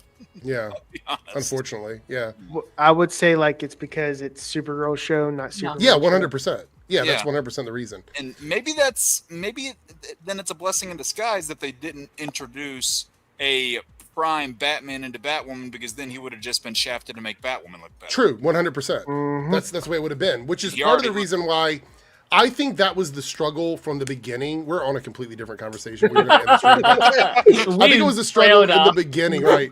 You could be talking about Arrowverse. I could talk for hours about it. Right. But the struggle from the beginning with the Arrowverse was how do you introduce the more notable characters with their counterparts? And we're talking about The Flash. We have Barry Allen, right? We have Oliver Queen. There's no one coming in. I mean, you can argue Wally West, but that's a different situation. Yeah. There's no one coming in to like replace them, right? In that way, Superman on Supergirl immediately says, if this is the level they're at, right? Superman's got to be here. Yeah. He has to be, because it's her show, right? Yeah. Same thing with Batman and Batwoman. Batman has to be here. So you're always going to be doing that. I think loaning Superman to Supergirl and seeing the reception to that, which is what gave us Superman and Lois, would have happened the same way if they would have put Batman on Batwoman. Oh yeah. I laughed at the now that I think about it, I laughed at the concept of Supergirl versus the Flash, because Supergirl wasn't on her show, so she was weaker, in the sense that the Flash could overcome a Kryptonian, which I found funny. because you know. I mean, if you want to be honest, Barry Allen was the one that defeated Superboy Prime. So, Yes.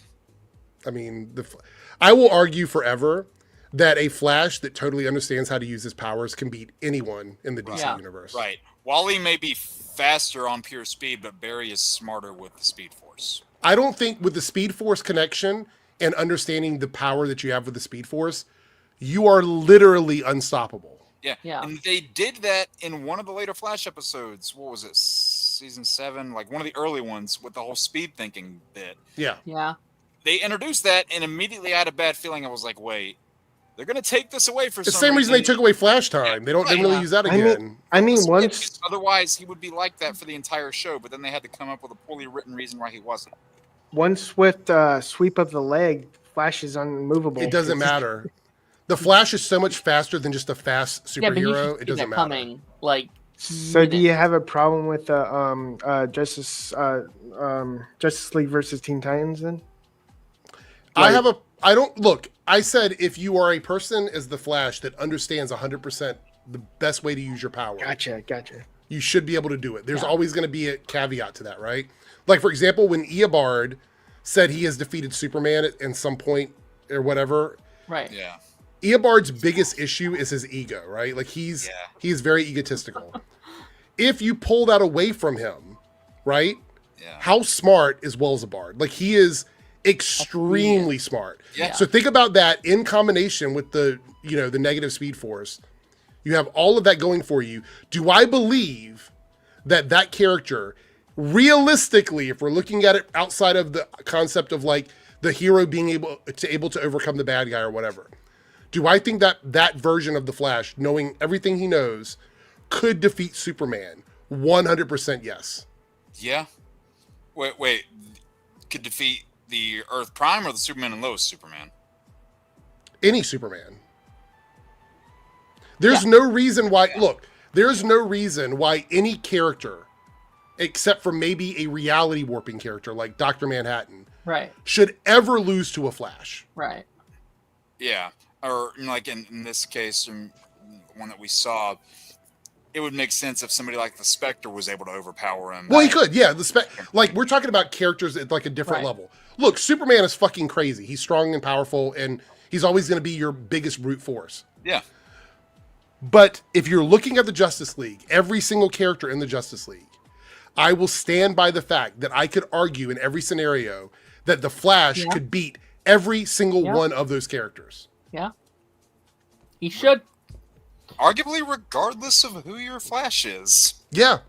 I think Wally or Barry could do it, honestly. Wally, Barry, Johnny Quick. This is why speedsters are almost never used, Johnny Quick. This is why speedsters are almost never used, because they are so Hard to broken. write. Yeah. it's really hard to write. And like whenever you introduce a new thing, the show fell victim to this so many times. They would introduce an ability, and then they would write in a reason as to why he can't use that ability, and Loses then powers. Right. 3 episodes with no powers, you know what I mean? Which is why 3 episodes where he doesn't appear as the Flash. Right. Which is why for the first 3 seasons we had speedster villains, because that's what they knew how to write. It made sense. I mean, believe it or not, And when they brought speedster villains back, they didn't know how to write them once they brought them back. Yeah. as much as we hate it, the Flash movie, that goes to show why the Flash is unstoppable. I liked Right. parts of that movie. I did. Like, it's such a mixed bag for me. It's like I like about as much as I dislike. Right. So that puts it like right He in was the middle for me. he was facing off against Zod, basically Kryptonians, That's the whole true. time, and an army of them, and still managed to rewind time and go back over and over and over again, because that's what he does. Right. Wait, that wasn't. Oh, wasn't that Dark Flash? No, it was both of them. They both were kept doing going it. back. And in an experienced Flash who had his powers for like 2 days. The difference is able to do that. the difference is Dark Flash did it like a bazillion times. But Right. the point is he could still do it, and that was an inexperienced Flash. Yeah, that's what I said. He's had his powers Yeah. for like 2 days, and he was still able to do it. The point is that a Flash with the proper understanding of his powers is literally a god. Yeah. Point blank period. It doesn't matter who you're bringing to the table unless you got Dr. Manhattan, the Spectre, some other godly character. It doesn't matter. Superboy Prime, the most powerful version of Superman in comics up to that point, was defeated by Barry Allen, who sacrificed himself to seal him away. Yep. Because he was the only one that could do it. So I feel like he couldn't without sealing him, he couldn't defeat him. Like sealing was the only way.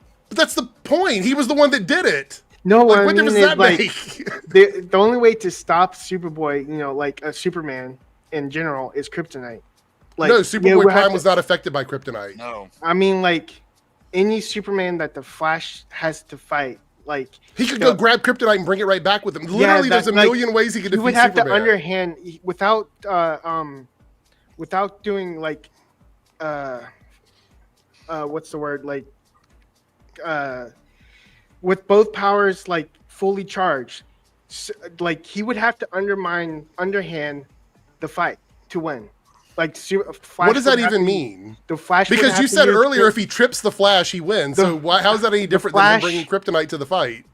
Like evenly, like they have both powers. Like if the Flash would have to like literally weaken Superman to beat him.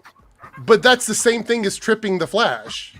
You see what I'm saying? You're weakening the Flash by tripping him. No, what I'm saying, like they don't like use their weakness against them. Like, that is the Flash's weakness, is taking away his ability to run. But without like foreign objects. Because Tar is technically the Flash's weakness, right? No. You're not making any sense right now. The Speed Force isn't just moving fast. We watched the show, 3Dub. You understand how that works. The Speed Force is a separate pocket dimension. No, what I'm saying is like the Flash would have to think outside the box to defeat Superman. Right, okay, so he can do that. Yeah, so think about this. The Flash can move so fast that Superman, not the one from the DCEU, because that's not what we're talking about here. In the comics and in most iterations of the Flash, he moves so much faster than Superman, he literally lets Superman win races because he is that much faster than Superman. So he could move so fast that Superman will be standing still, and while this is going on, in his mind, he is thinking fast enough for every scenario that they could possibly do. Not only can he move faster than Superman can move, he can move and think faster than Superman can birth a single thought. Yes, meaning that he's already thought out every scenario that Superman could possibly do within seconds. How does Superman defeat that without fighting underhanded? No, I mean, I just feel like the way the Flash is defeating Superman is either with kryptonite or sealing No, he away. can defeat him without kryptonite. I could make an argument for that all day. There's so many ways. Hitler, right? We can go back in time when he's a baby. Yeah. So the Flash, in order for the Flash to do some of the things he does, like his extremely powerful punch, things like that, he has to move at super speed. Essentially, the Flash moving at super speed could give him the same level of power of punching and kicking as Superman has. He could do that over and over and over again, and a more polished Flash could do it almost seamlessly. Superman wouldn't even notice that he's running away from him. But then why did sealing have to be the only thing if he could do it like that? Because Superboy Prime isn't like the other Superman. So the story of Superboy Prime is he grew up in a world where superheroes didn't exist, basically our world. He got his powers as the only person with powers in his world. Then he decided he was going to go out and start causing chaos because he wanted to be the most powerful version of this character. He souped himself up with all this technology to make him even more powerful than Superman. He was a reality-breaking version of Superman. So you couldn't stop him with kryptonite, which means if Flash wanted to stop him and lock him up somewhere, they couldn't do that because kryptonite didn't work on him. So the only way to get rid of him was to take him out of the equation altogether. So they had to seal him away somewhere so he could never get out, which he did get out eventually. But they did seal him away for a very long time. Yes, he had the broken Silver Age powers Superman had at the time, but even more than that.